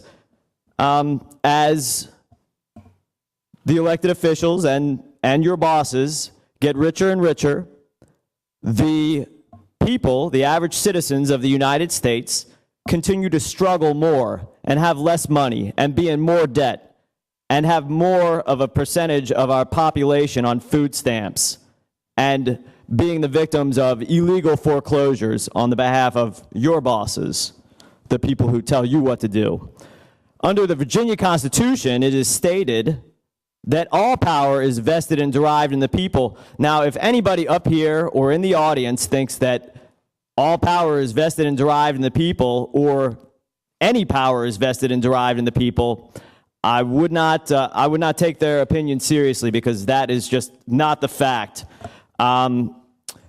We are controlled by a private bank. It's called the Federal Reserve Bank. That's unlawful. It's a violation of the Constitution. And this bank continues to put the American people into more and more debt. And what they pay for is foreign warfare, U.S. tax dollars being used to murder and kill people in foreign countries, and then the war that you all engage in and profit from, and that's the war on the American people domestically. I know, 30 seconds, got it. Please begin to summarize. Right. So the war on drugs is unconstitutional. You all fill the jails up with the citizens of Richmond. You all approved the biggest spending project in the history of the city to build a new jail, a larger jail, to lock more and more people up. Now, soon, the people will have a choice whether to continue under this tyranny or whether to enforce the law and the Constitution, whether to continue the largest prison population, thank you, in the history of the planet, or to stop the war on the American people. And again, you started my time early, and you have no standing in your statements before, Charles, and you know that. And I want a response to Mr. Taylor's letter, and I want a response from you to what I was just saying. Thank you, Mr. Dorsey. Would that conclude our speakers? That is correct. Thank you very much. At this time, may we please move on to the consent agenda?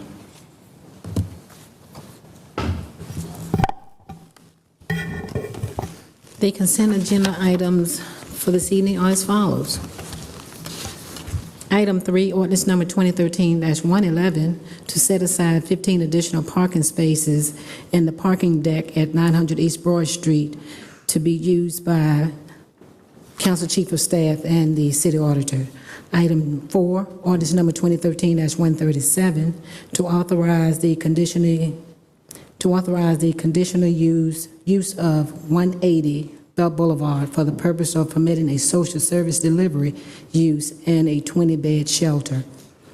Item 5, ordinance number 2013-138, to authorize the CAO to accept $137,882 from the United Way of Greater Richmond and Petersburg, and to appropriate the amount to the Department of Social Services for the purpose of funding the Mutual Infant Early Child Care Home Visiting Grant Project.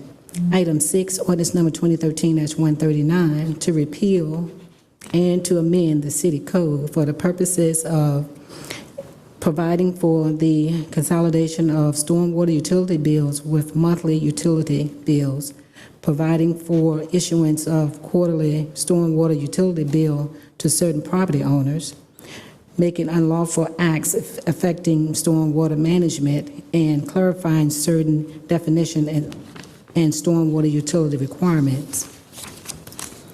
Item 7, ordinance number 2013-140, to amend FY 2013 general fund budget by reappropriating $4,400,000 from the FY 2011 general fund budget to the Department of Information Technology in the amount of $1,600,000 for rapid expenses, the Department of Police in the amount of $1,800,000 for personnel costs relative to vacation, resignation, retirement, and termination, and for the Division of Emergency Communication to purchase hardware and software upgrade for city's E911 telephone system and protocol dispatch software for city's E911 call center, and the Department of Public Works in the amount of $500,000 for costs relative to leaf pickup and vegetation control, to the sheriff in the amount of $500,000 for the cost of inmate medical services. Item 10, ordinance number 2013-145, to authorize the CAO to enter into an agreement between the city and the Economic Development Authority for the purpose of providing for the operation of the Commercial Area Revitalization Effort Program. Item 11, ordinance number 2013-146, to authorize the CAO to execute an agreement between the city and the Economic Development Authority for the purpose of continuing the Economic Development and Housing Revolving Loan Fund Program. Item 12, ordinance number 2013-147, to authorize the CAO to enter into an agreement between the city and the Economic Development Authority for the purpose of continuing the operation of the Extra Care Program in the Belt Boulevard and the Upper Hall Street Commercial Corridor. Item 13, ordinance number 2013-148, to authorize the CAO to execute an agreement between the city and Economic Development Authority for the purpose of administering the citywide revolving loan program. Item 14, ordinance number 2013-149, to authorize the CAO to enter into an agreement between the city and the Economic Development Authority for the purpose of providing for the authority to serve as the administrative agent of loans made through the Contractors Assistance Loan Program. Item 15, ordinance number 2013-150, to authorize the CAO to execute an agreement between the city and the Economic Development Authority for the purpose of continuing the Economic Development Revolving Loan Fund Program. Item 16, ordinance number 2013-152, to authorize the CAO to accept $195,000 from the Virginia Department of Transportation and to appropriate the amount to the Department of Public Works Commonwealth Gateway Landscape for the Belvedere Street Phase 3 project. Item 17, ordinance number 2013-157, to accept a deed from the school board conveying 122 West Lee Street to the city and to authorize the CAO to act on behalf of the city in executing such deed. Item 18, ordinance number 2013-158, to authorize the CAO to accept $600,000 from the Virginia Department of Housing and Community Development for the purpose of providing a grant or loan to either the Black History Museum and Cultural Center of Virginia or its designee to facilitate the rehabilitation of Lee Street Armory at 122 West Lee Street. Item 19, ordinance number 2013-159, to designate 1610 4th Avenue as an official city park named Louise Kane Park. Item 20, ordinance number 2013-160, to authorize the CAO to execute a lease between Northbrook Properties and the city for the purpose of providing a site for the Department of Parks, Recreation, and Community Facilities, offices, and department storage at 1209 Emerald Street for the period not to exceed 5 years. Item 21, ordinance number 2013-162, to amend the city code concerning emergency medical services and fire prevention services for special event, and amend Appendix A of the city code for the purpose of imposing a $35 per hour per employee fee for such services as special event, and effective July 1st, 2014, increasing the hourly fee per employee at special event from $35 to $45.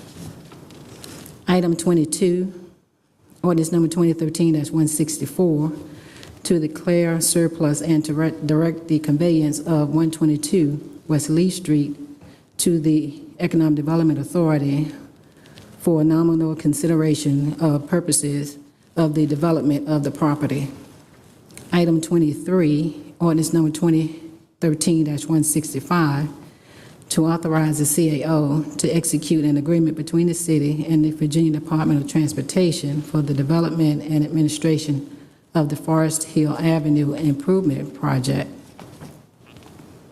Item 25, resolution number 2013-R155, to declare a public necessity to amend and to initiate amendment to the city zoning ordinance to make changes as necessary to rezone real property within the Carver community, and to request the CAO to conduct a study of the zoning district map to determine if the zoning classifications are appropriate and consistent with objectives to achieve appropriate land usage, and to ensure that the increased density of the area is properly managed to improve the quality of life for residents, and whether the district map should be changed in accordance with the recommendations set out in the Carver Neighborhood Plan.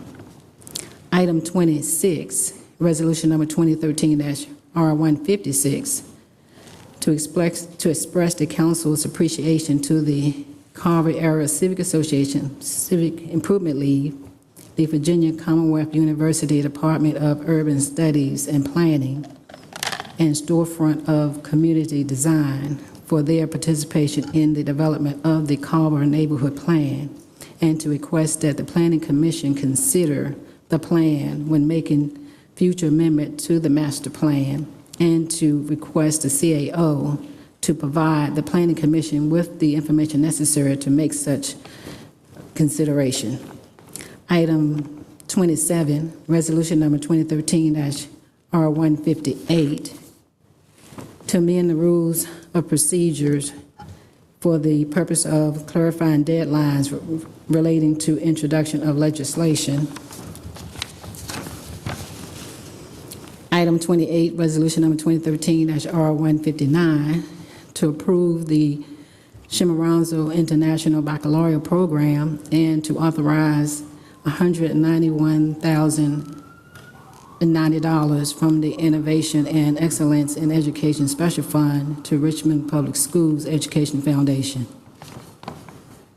Item 30, ordinance number 2013-136, to authorize a special use of 2007 Brook Road for the purpose of constructing a multifamily residential building containing up to 103 units.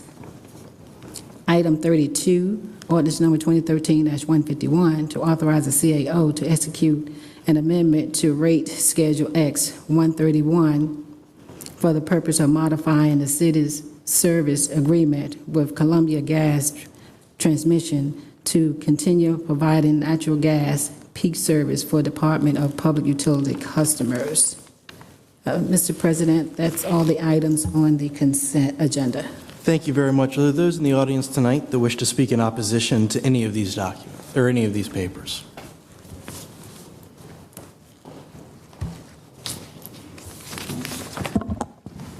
My name is Chris Dorsey. I am going to speak against a number of these items on the consent agenda. I'd like to point out, as I always do, that there are about, I guess, well over 24 pieces of legislation that are vaguely worded that no citizen, and I believe most on council, don't even comprehend what any of these things mean. But as usual, I presume that this council will vote unanimously to pass this legislation with little to no conversation about what these things mean. I want to begin with Ordinance 213-139, and this is about stormwater utility bills, monthly utility bills. I want to state that I would say that a good policy would be to disregard all of these outlandish water and utility bills and then start over and explain to the people what they are paying these 5-digit water bills for, and in doing so, set a reasonable rate that's not the highest in the country. You all fleece the people through natural rights. Everybody has the right to heat and to water, and you gouge the people with outrageous rates, and you should be ashamed for doing that, but you're not.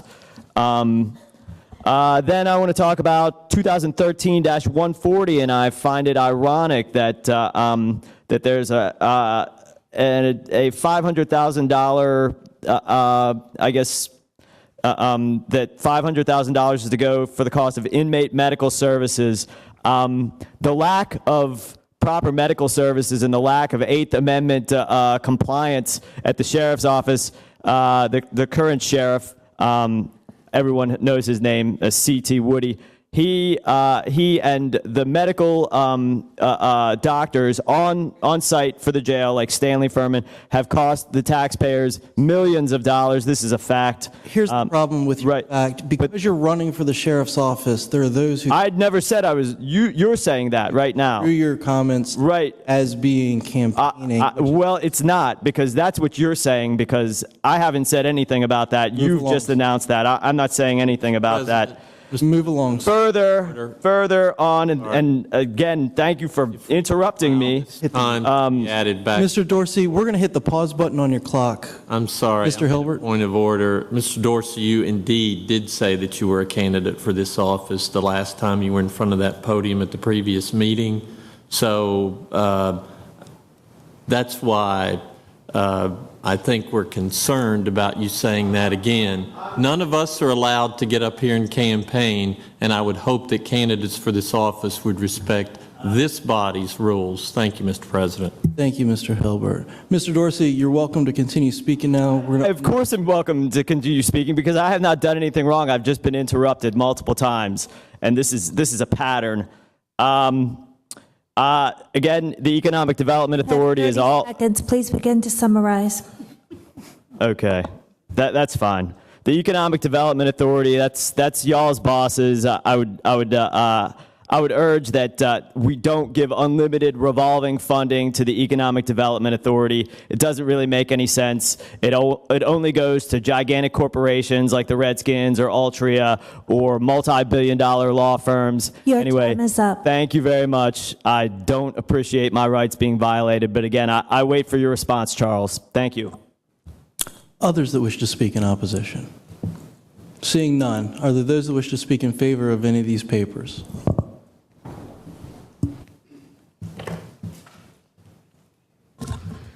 Mr. President, members of council, can y'all hear me? Yes, sir. Okay.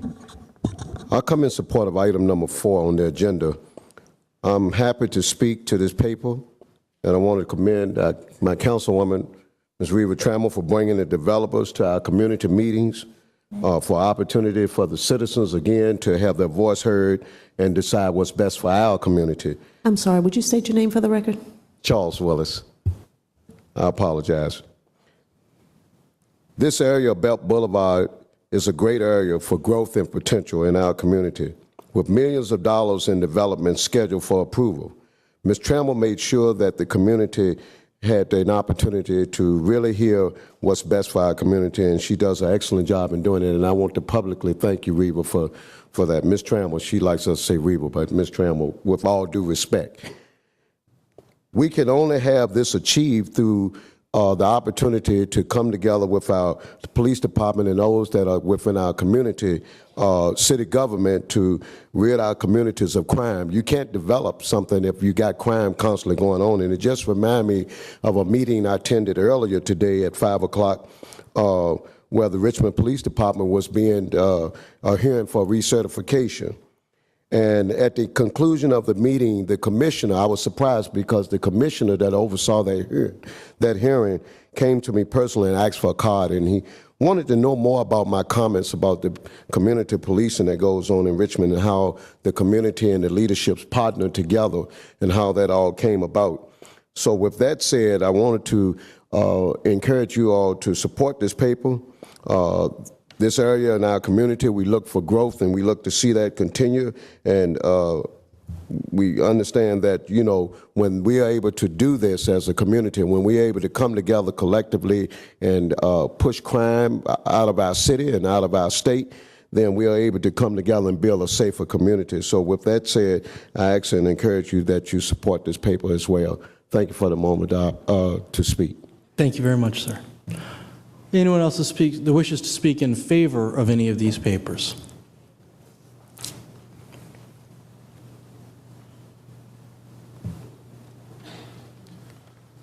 Ladies and gentlemen of City Council, my name is Selden Richardson. I'm a Richmond architectural historian and also a Richmond taxpayer, and I'd like to speak in favor of items 17, 18, and 22, which have to do with the fate of the Lee Street Armory.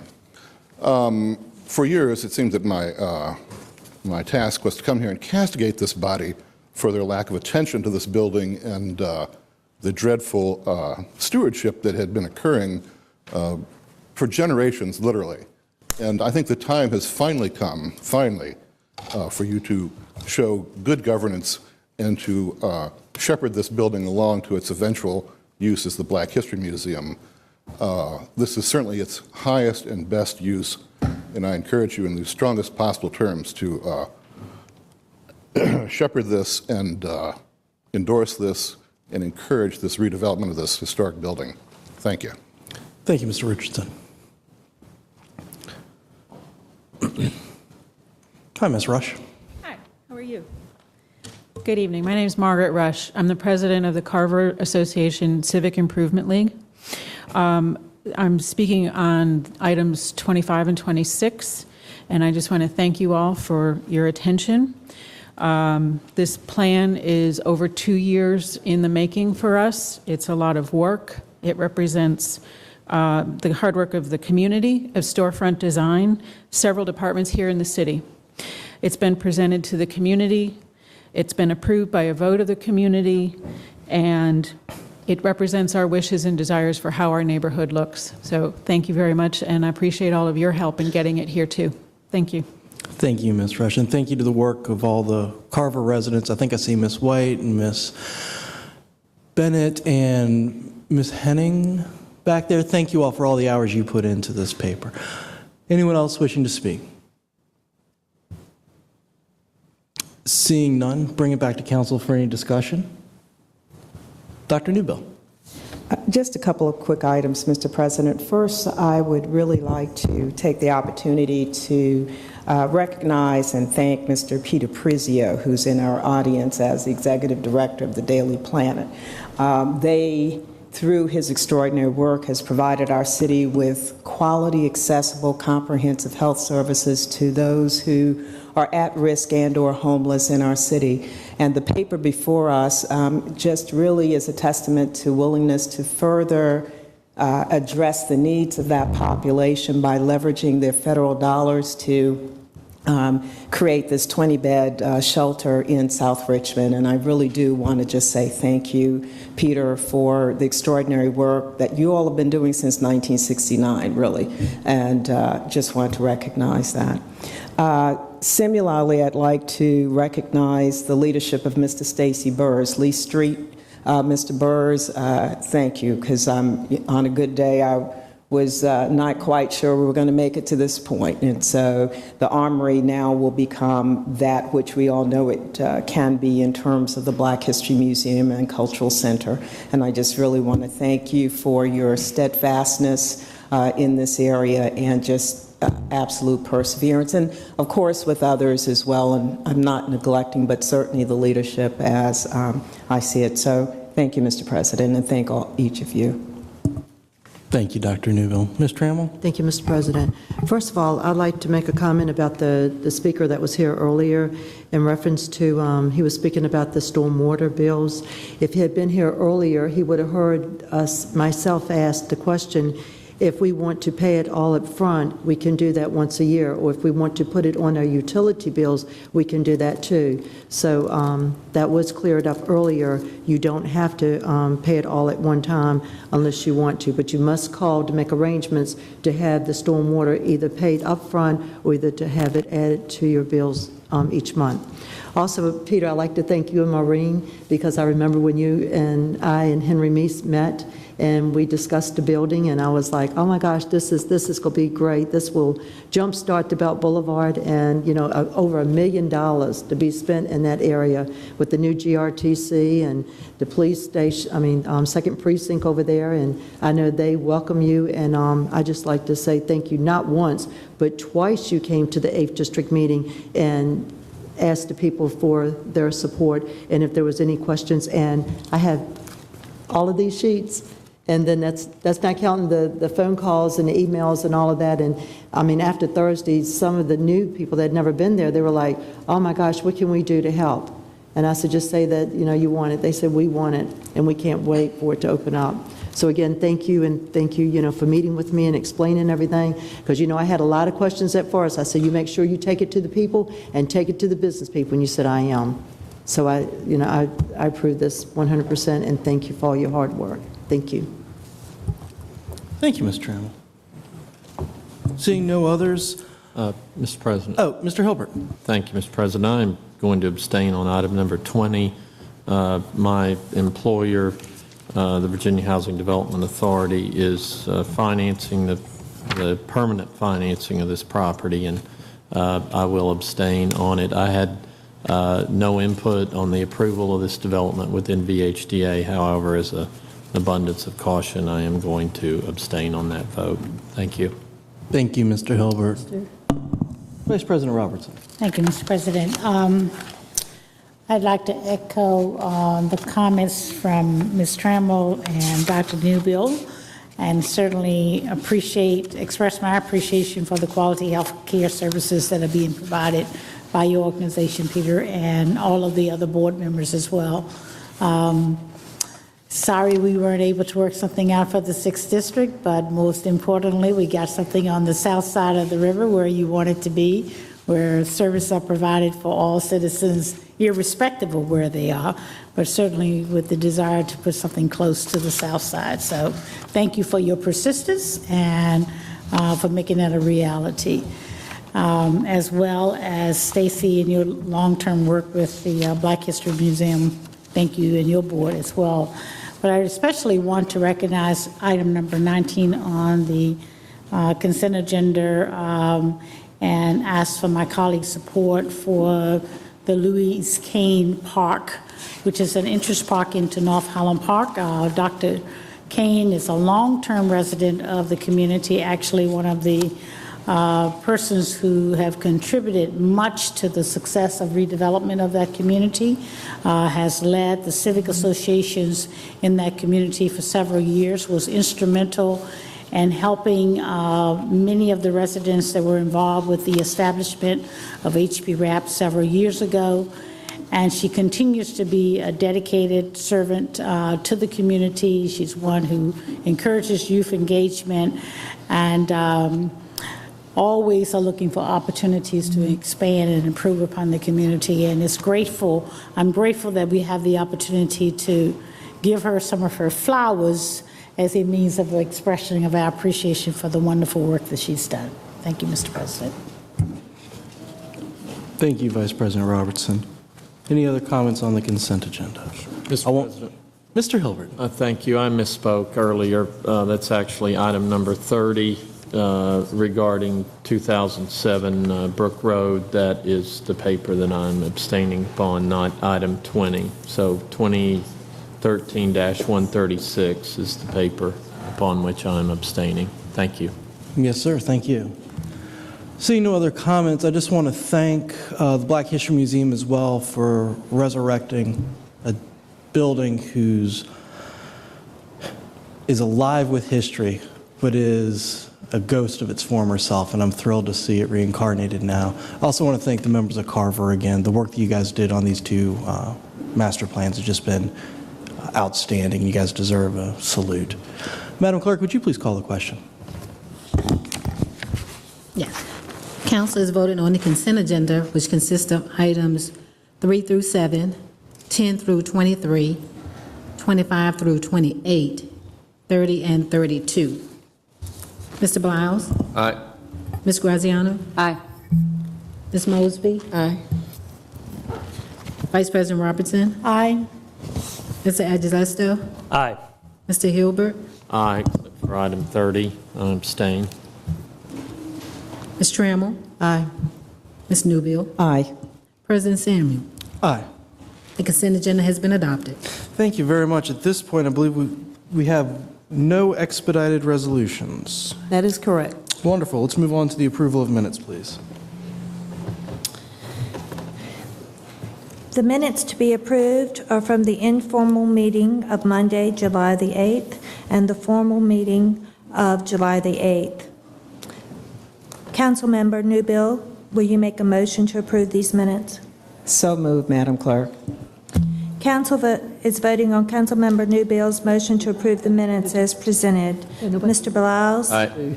Ms. Graziano? Aye. Ms. Mosby? Aye. Vice President Robertson? Aye. Mr. Agilesto? Aye. Mr. Hilbert? Aye. Ms. Trammell? Aye. Ms. Newbill? Aye. President Samuels? Aye. Those minutes have been adopted. Thank you very much. Reports and announcements. Do I have a volunteer who would like to go first tonight? Mr. Beliles. Thank you, Mr. President. I'd just like to announce that we'll be having a town hall meeting. Mr. Beliles, hold on one second. Folks, thank you so much for coming. As you exit, please know that you carry with us our gratitude, but we ask that as you exit, you do so semi-quietly until you get out towards the elevator so we can hear Mr. Beliles. I can hear you. Thank you very much, folks. I appreciate it. Mr. Beliles, I believe you were saying something. Thank you, Mr. President. I will be holding a town hall meeting tomorrow night. Last meeting I had announced it was going to be at Albert Hill. It's been moved to Mary Munford. There's still some painting going on at Albert Hill this summer. So that meeting will take place tomorrow, Tuesday, July 23rd at 6 p.m. We will have city assessor, some people from public utilities, as well as Parks and Rec about the Mary Munford Community Center. I'd also like to take a second and congratulate First District School Board member Glenn Sturdivant, who brought his third Sturdivant home from the hospital and has been getting no sleep, and look forward to her graduation in 2031 from Richmond Public Schools. Congratulations to Glenn and his wife. Thank you, Mr. Beliles. Ms. Graziano. Thank you. I just actually I'll only have one announcement tonight, and that is that on August, this is the second I'm going to tell you, August 5th, there's going to be a big birthday Benny's Barbecue, which used to be by Hathaway Towers, has now moved to Stony Point Shopping Center. It's a great restaurant, and it's local. It's not a chain. It would love to have the support of the people in the neighborhood and the people throughout the city. Easy to get to, great barbecue, and their 30th anniversary or birthday party is August 5th. But don't wait till August 5th. Go tomorrow and get some real good barbecue. Thanks. Good advice. Ms. Mosby? I would just like to say that the National Night Outs that will be going on in August, the constituents in the districts, please go. It's a good time to hang out and be together and get to know those in our districts. So please attend the National Nights Out that are going on in August. I think it's the 6th or the 7th. But please go to those, the 6th. so that we can get to know each other and enjoy ourselves and eat and have the kids out there and just enjoy ourselves. Thanks so much. Thank you, Ms. Mosby. Mr. Agelasto. Thank you, Council President. Tomorrow night, the Oregon Hill Neighborhood Association will be meeting at 7 p.m. at the Williamsburg Community House located at 224 South Cherry Street. And they will be receiving a presentation at 8 after their regular business meeting from Jack Berry of Venture Richmond on a proposed amphitheater down by the canal. That meeting is tomorrow night at 7 p.m. with Jack Berry at 8. Then on July the 29th, the Randolph Civic Association is holding a planning meeting for their National Night Out, which is held August the 6th, and we encourage as many residents to come out and volunteer as you possibly can. So July the 29th at 6 p.m. at the Randolph Community Center will be the planning meeting for Randolph's National Night Out. There's also several other things. Since we will not be having council meetings during the month of August, I want to make sure to have these announcements. Our next district meeting will be August the 14th. That's Wednesday, August the 14th at 6:30 p.m., also at the Randolph Community Center. And I encourage residents to come out for that, as well as our next cleanup. We do neighborhood cleanups once a month, and our next cleanup, August the 17th, is a Saturday at 9 a.m., and we have yet to identify our particular project, but it will be in the Carytown or Stadium neighborhoods. So I encourage residents to contact me or Ida Jones to volunteer and suggest a project for either of those communities. And I do want to finally thank all of the volunteers that came out this past weekend for our cleanup. We had about 20 people over at the Randolph Community Center, and it was fantastic to see the turnout and also see what we were able to accomplish with that many hands doing the mowing and the mulching and the painting. And I want to thank everybody who came and volunteered an extra hand. Finally, I just want to congratulate, there's a project going on in Swansboro, and it needs special attention and mention here.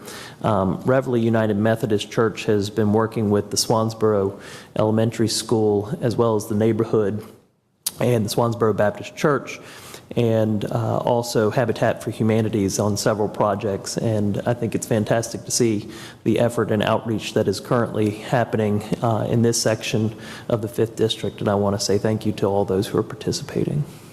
Thank you, Mr. Agelasto. Mr. Hilbert. Thank you, Mr. President. The Education and Human Services Standing Committee met last Wednesday, the 17th. We received Dr. Jonathan Lewis, the interim RPS superintendent, for a brief report, and welcomed him to the city, not to the city, but to the school system in that position. He's been with the school system before, but told him that we were looking forward to working with him. We also discussed the update on the $200,000 to acquire computers for incoming middle school students. The committee's support was leaning toward leasing 500 PCs at the rate of $30 a month in order to meet what was in that budget. And I think we're hopeful that this will be the beginning of a good resource for our middle schoolers and going forward. We also heard a report from Dr. Danny Avila from the Deputy Director of the Department of Health about public health resource centers and all of the public housing developments in the city, with the exception of Gilpin Court. However, we did hear from Dr. Avila that they were attempting to do what they could to install a public health resource center in Gilpin Court, and I wanted to put that out there, that they will be working towards this, and any private fundraising efforts for that item would certainly be appreciated. And the committee is not going to meet in August, as well as with the other council meetings as well being canceled. There's a district meeting this Wednesday, July the 24th at 6 o'clock at Pine Camp.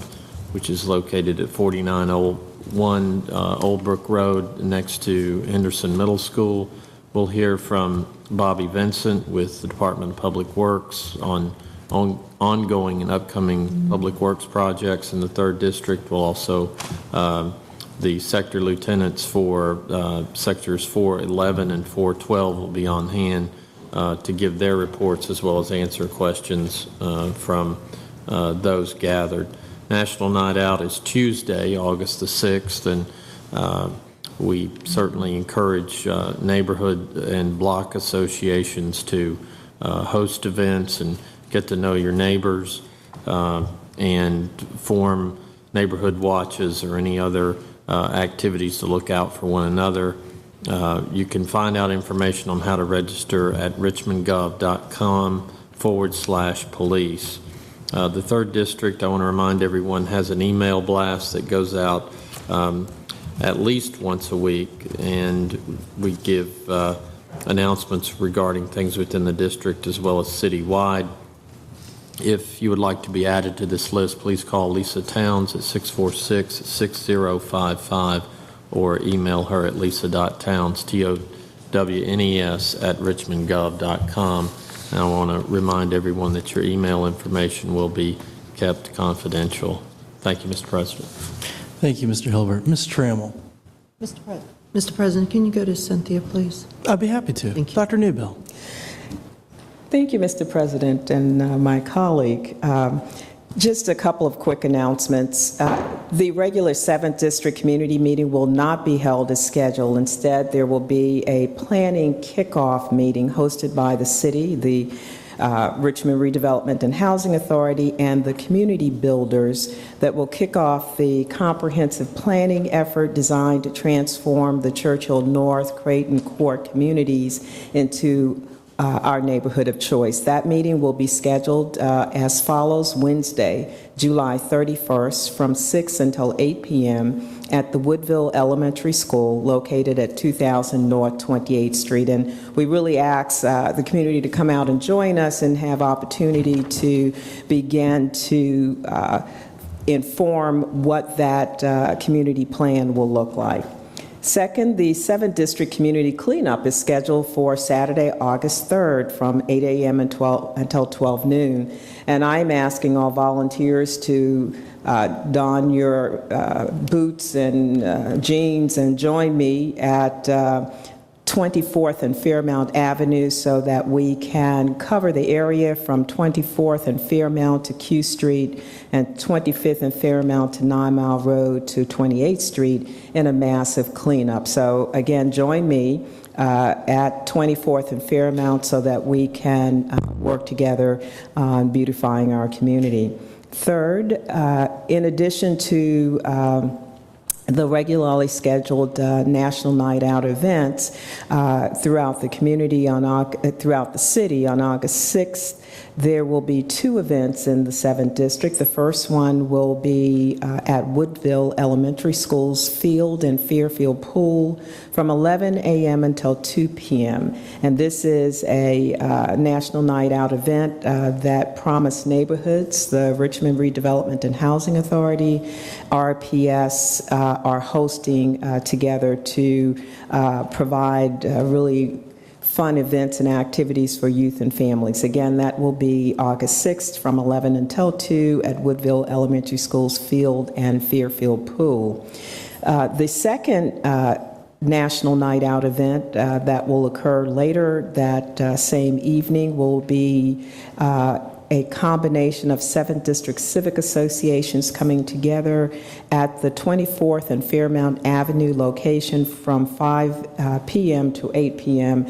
to really create an atmosphere and certainly a place and space for our folks throughout the community to get to know each other, to have fun, to learn a lot of things to learn more about the resources available in the community, and to begin to work and understand better what the plans are relative to overall transformation in the East End.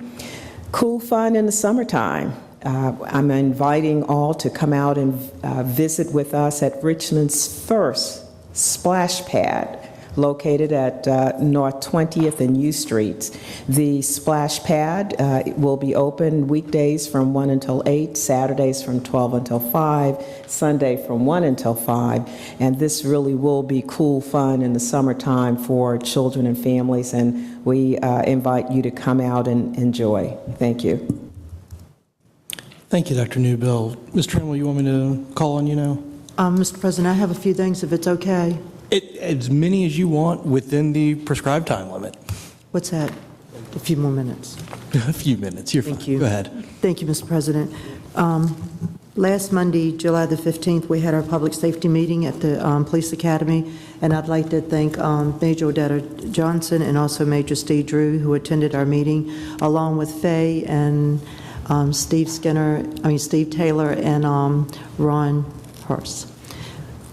We were able to speak about things that's been going on as far as like rebuilding our neighborhoods, bringing in community policing, and also we spoke about the tragic death of the young boy that was that his life was taken by a stray bullet. And I know that our president, Charles Samuels, at our last council meeting, you had said to the citizens, please do not discharge your firearms because what goes up must come down. And this is what Major Odetta Johnson and Major Steve Drew was speaking about too, that they try to target different areas, like they keep the reports of how many gunfires or how many guns were discharged, like the previous year with the July the 4th or New Year's Eve. And then that's where they deployed the officers. They put them in those areas. And they said that the calls for those kind of calls for people discharging the firearms has really went down since they've been, tracking this. And they also said that it is Class 1 misdemeanor, which could be punishable up to 12 months in jail or $2,500 in fines. So we thank Major Steve Drew and Major Odetta Johnson for attending our meeting and sharing this information with us. Also, James Jackson, he came to our public safety meeting and he talked about the sidewalks, and he talked about that it's just so many sidewalk problems because of the trees and everything. He explained that there are $14 million in backlog repairs for more than 832 miles of sidewalks in the city of Richmond, and that the city might not get some of the state funding that we have been promised for these sidewalk repairs. Also, Mr. Jackson also explained that he hopes that we can contract with private vendors to get some of these sidewalks repaired. He also said that if there is an issue with sidewalks or other issues like with tall grass, weeds, and things like that, please call 311. And Mr. Jackson said that for my next meeting, he's going to give me some cards so that the citizens will have the 311 explaining when you call 311, get their name, get a tracking number, and get the time when they might be able to clear the issue up. If it's going to be a week or if it's going to be a month, track all of that and make sure you get that tracking number. Also, last Monday, Stephen Taylor, I'd like to thank him. He left our public safety meeting to go attend a meeting with the Board of Supervisor, Dorothy Jackal, and they had spoke about the Jefferson Davis corridor. And everybody knows that it's Chesterfield and her district and my district back up together. And when I was looking at Steve's notes, it's just, the same things that we've been talking about over and over and over, as far as planting trees and bushes and cleaning it up, improving lighting, beautifying the gateway, address the problems with prostitution and drug activity, and building code violations, and they want to bring in more economic development. And Dorothy had told Steve that she wanted to contact me, which she and I have worked together in the past, and I look forward to us having another meeting and see what we can do to bring the Jefferson Davis corridor belongs to Chesterfield and to the city, and also about getting Jefferson Davis corridor repaved. I know that's a major concern. And also I'd like to thank Stephen Taylor for the Jefferson Davis Corridor study with VCU. He's worked so hard on that, and I want to thank him, for keeping me updated on this. Our meeting last Thursday, July the 18th, last Thursday, July the 18th, was held at the Satellite from 6 p.m. to 8 p.m.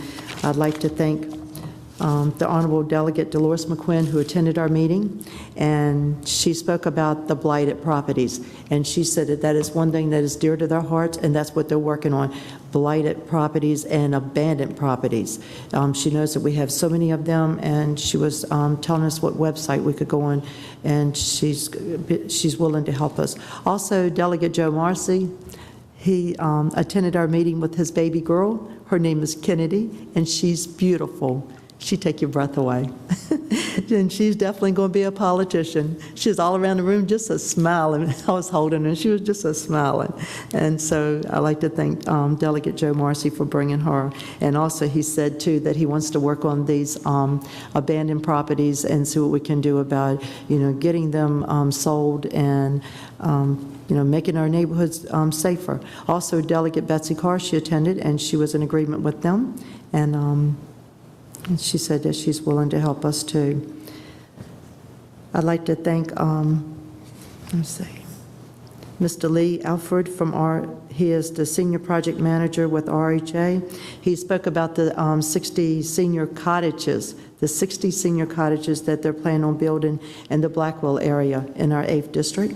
And also Bob Newman, the Vice President with Better Housing Coalition. He had drawings, and he was also trying to share the views of what these cottages are going to look like.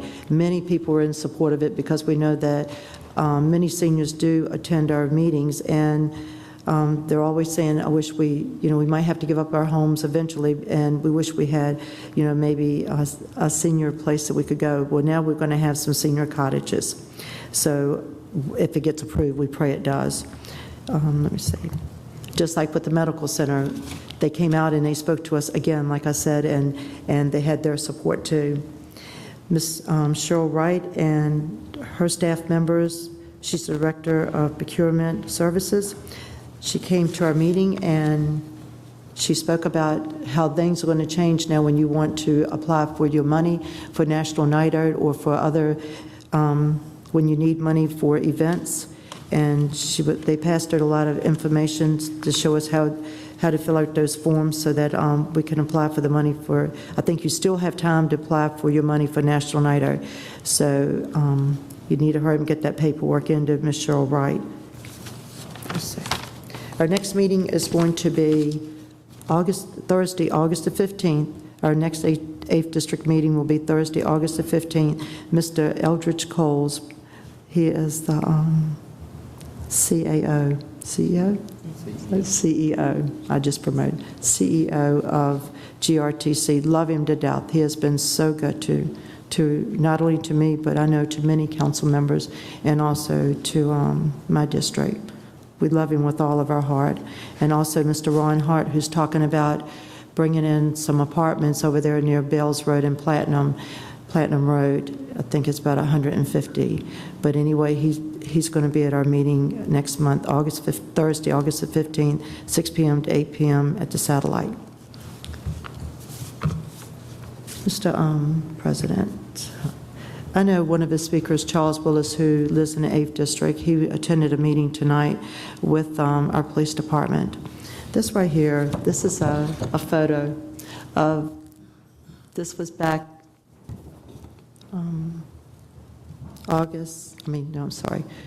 April the 14th of 2011. April 14, 2011, with Chief Norwood and these officers, Major Steve Drew, Major Scott Booth, and others, where they were getting the award for crime being down in the city and in 2nd Precinct. And it's because of Chief Norwood and all of us coming together, we learned how to do community policing. And that is one reason why crime is down. Also, last Friday at 6 p.m. on Channel 12, a reporter did a story with Major Steve Drew. and Major Steve Drew was talking about where they were asking him, back in 1980, there was 24 homicides. Back in 1995, there was about 160 homicides when Richmond was known the capital city of homicides. And Major Steve Drew said, because of community policing with our police officers in the community, this is what's brought crime down. It starts with proactive. That means if you see something, do not be afraid to call 911. Call 911, get involved, do a neighborhood watch.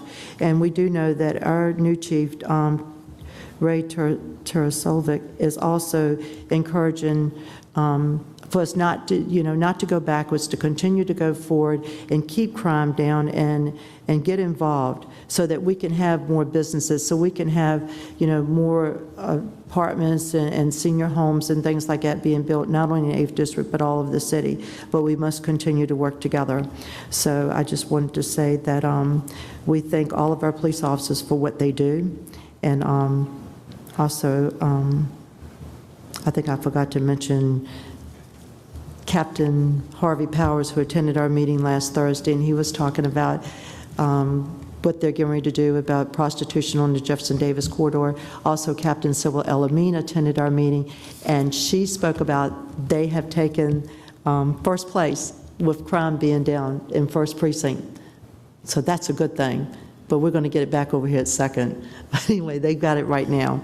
So I'd like to thank them. And also, our fire department called me to let me know that they were not able, they pulled up, but they had to leave because they had to go on a fire.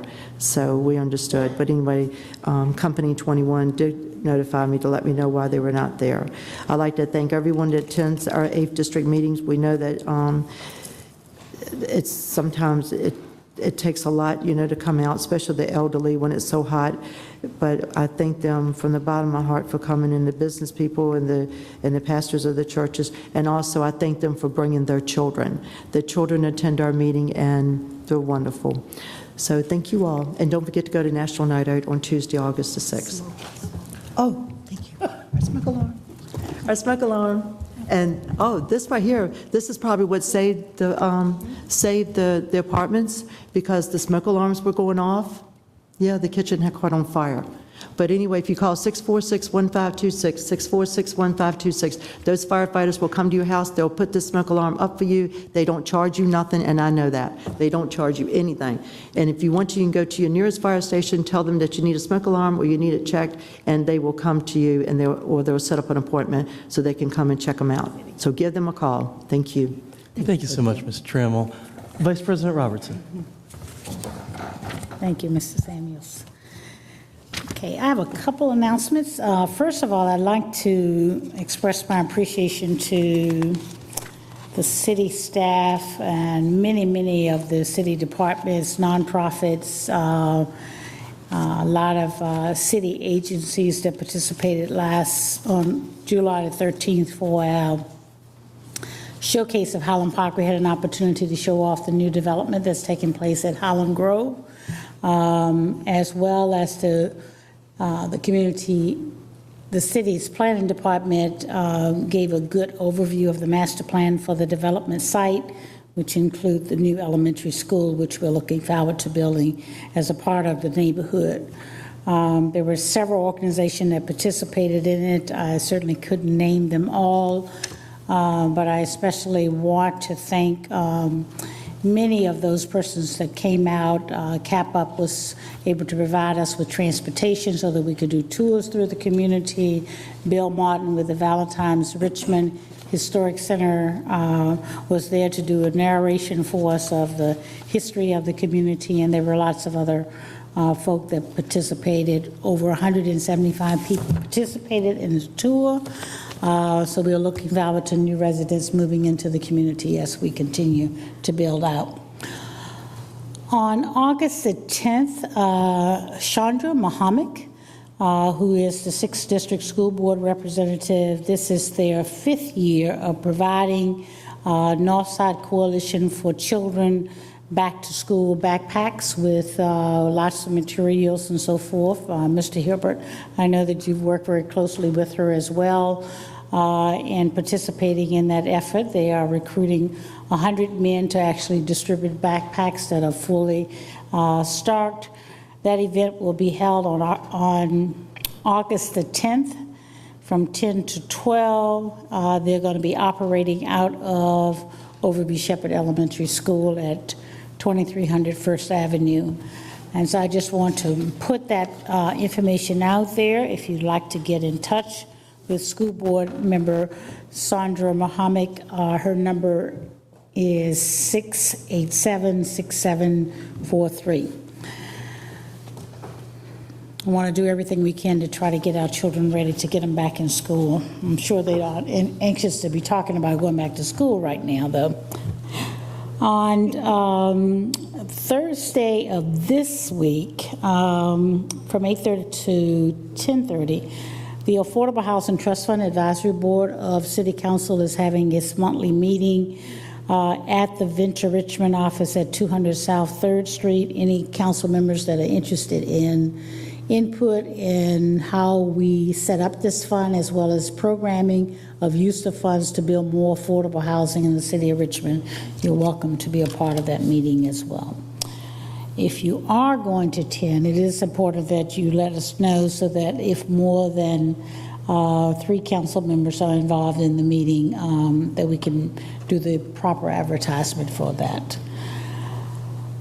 On next week, Monday, which is July the 29th, the Quality of Life team will be meeting at Ann Hardy Park from 6 to 7:30 to continue our discussion of reorganization and new civic leadership development training that is being co-sponsored along with North Holland, which is a marketing strategic planning organization that have been working with us for the past 3 years. That's Monday, July the 29th, 6 o'clock to 7:30 at Ann Hardy Park.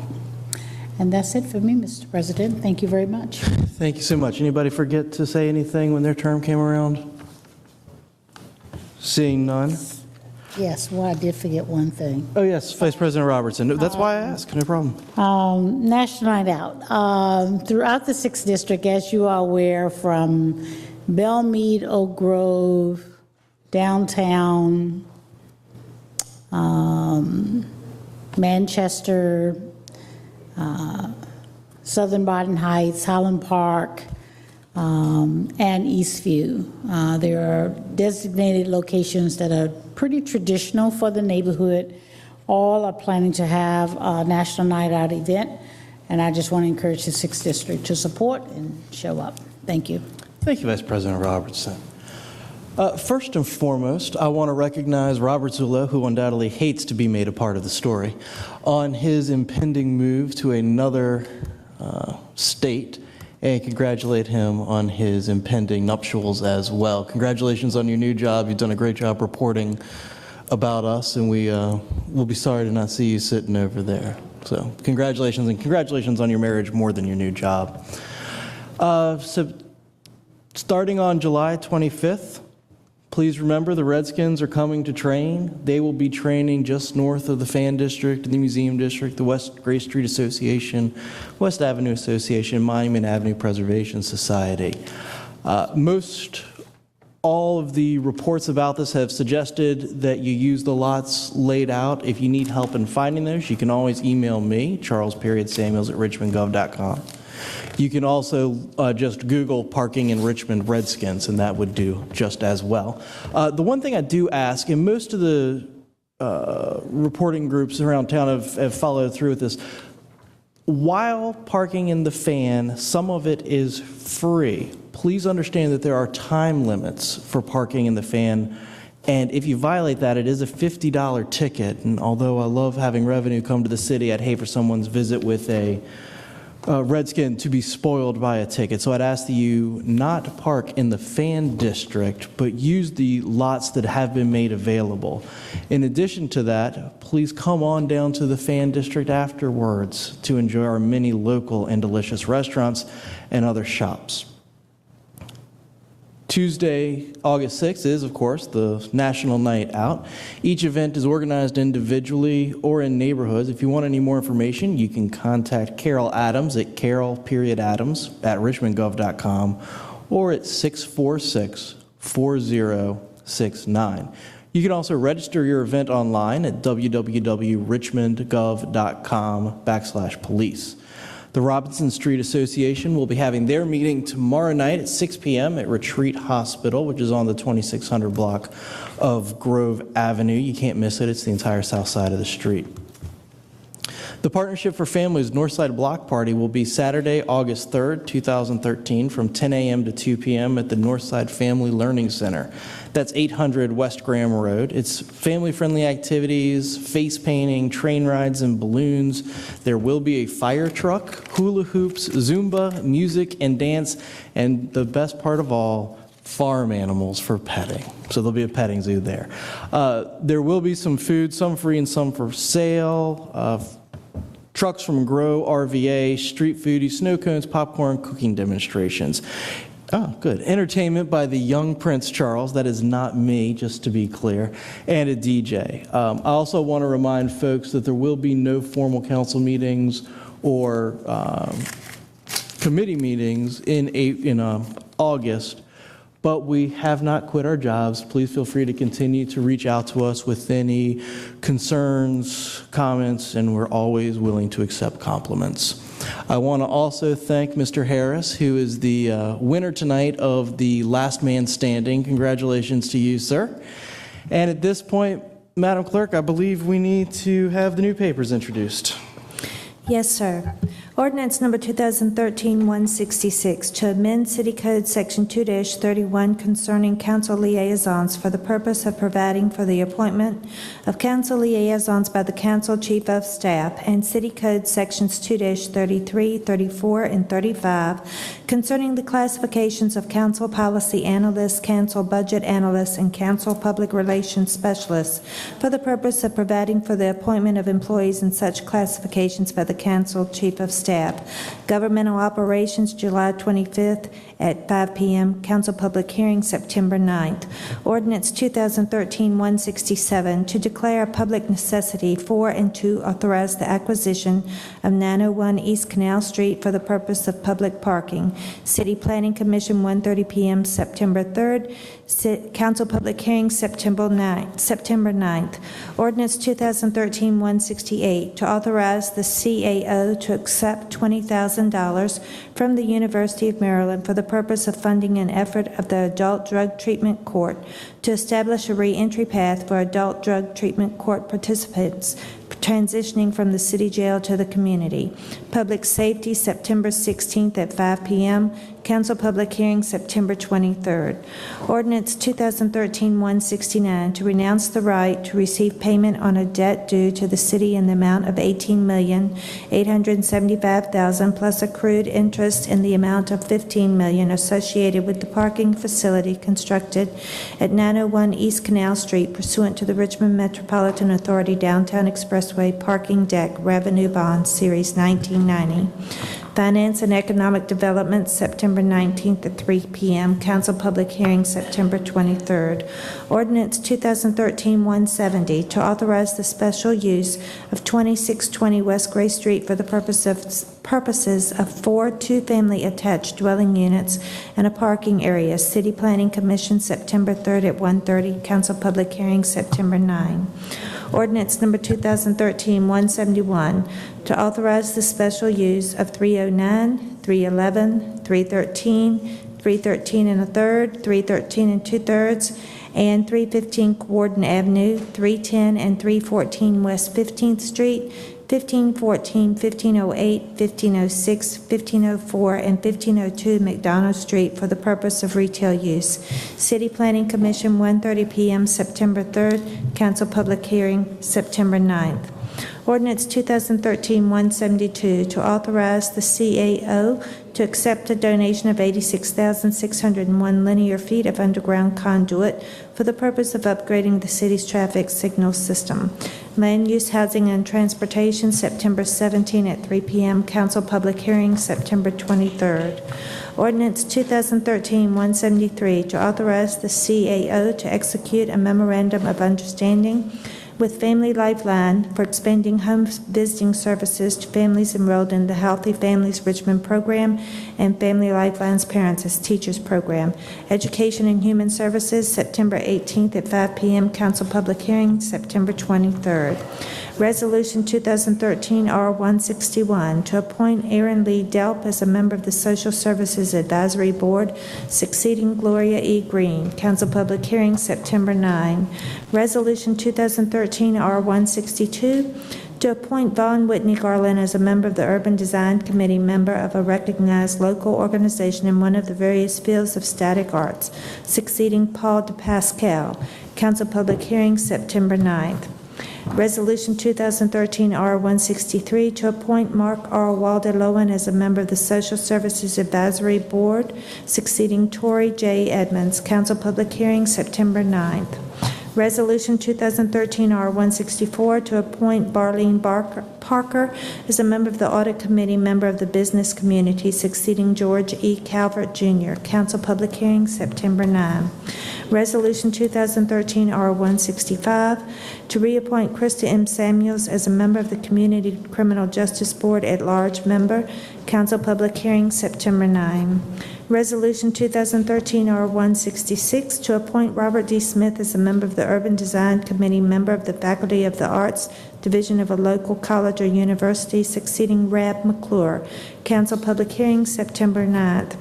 Resolution number 2013-R167 to approve the program outline and budget for the Chimborazo International Baccalaureate Program and to authorize the expenditure of $9,000 from the Innovation and Excellence in Education Special Fund to Richmond Public Schools Foundation, Inc. Education and Human Services, September 18 at 5 p.m. Council public hearing, September 23rd.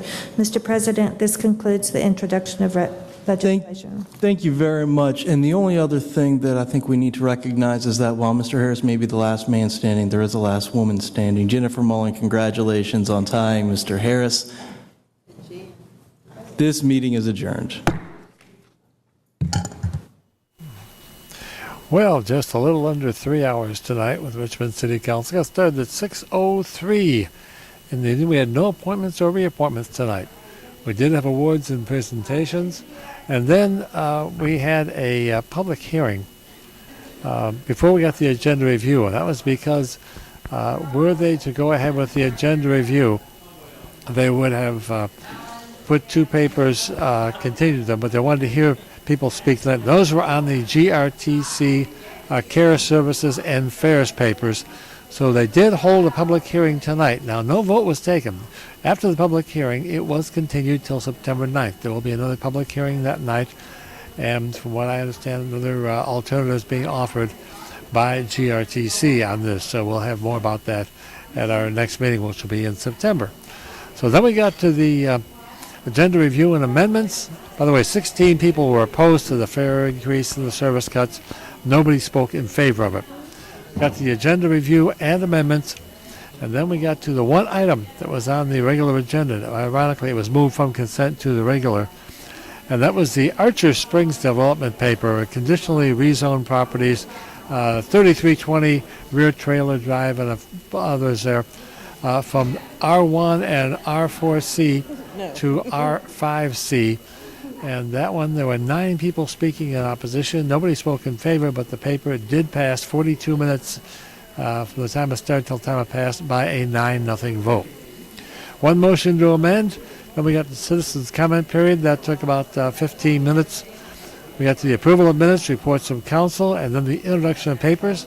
And that wraps up tonight's Richmond City Council. Now, as we say, there'll be no meetings in the month of August. So, if you want to come down here, I guess you could, but there'll be no meeting to come to. So no meetings the month of August. We will look forward to our next regularly scheduled meeting on September 9th of 2013, then back to our regular schedule for the rest of the year. So, good Lord willing, we'll see you in September. And for now, for Gavel to Gavel, I'm Dick Harmon saying good night.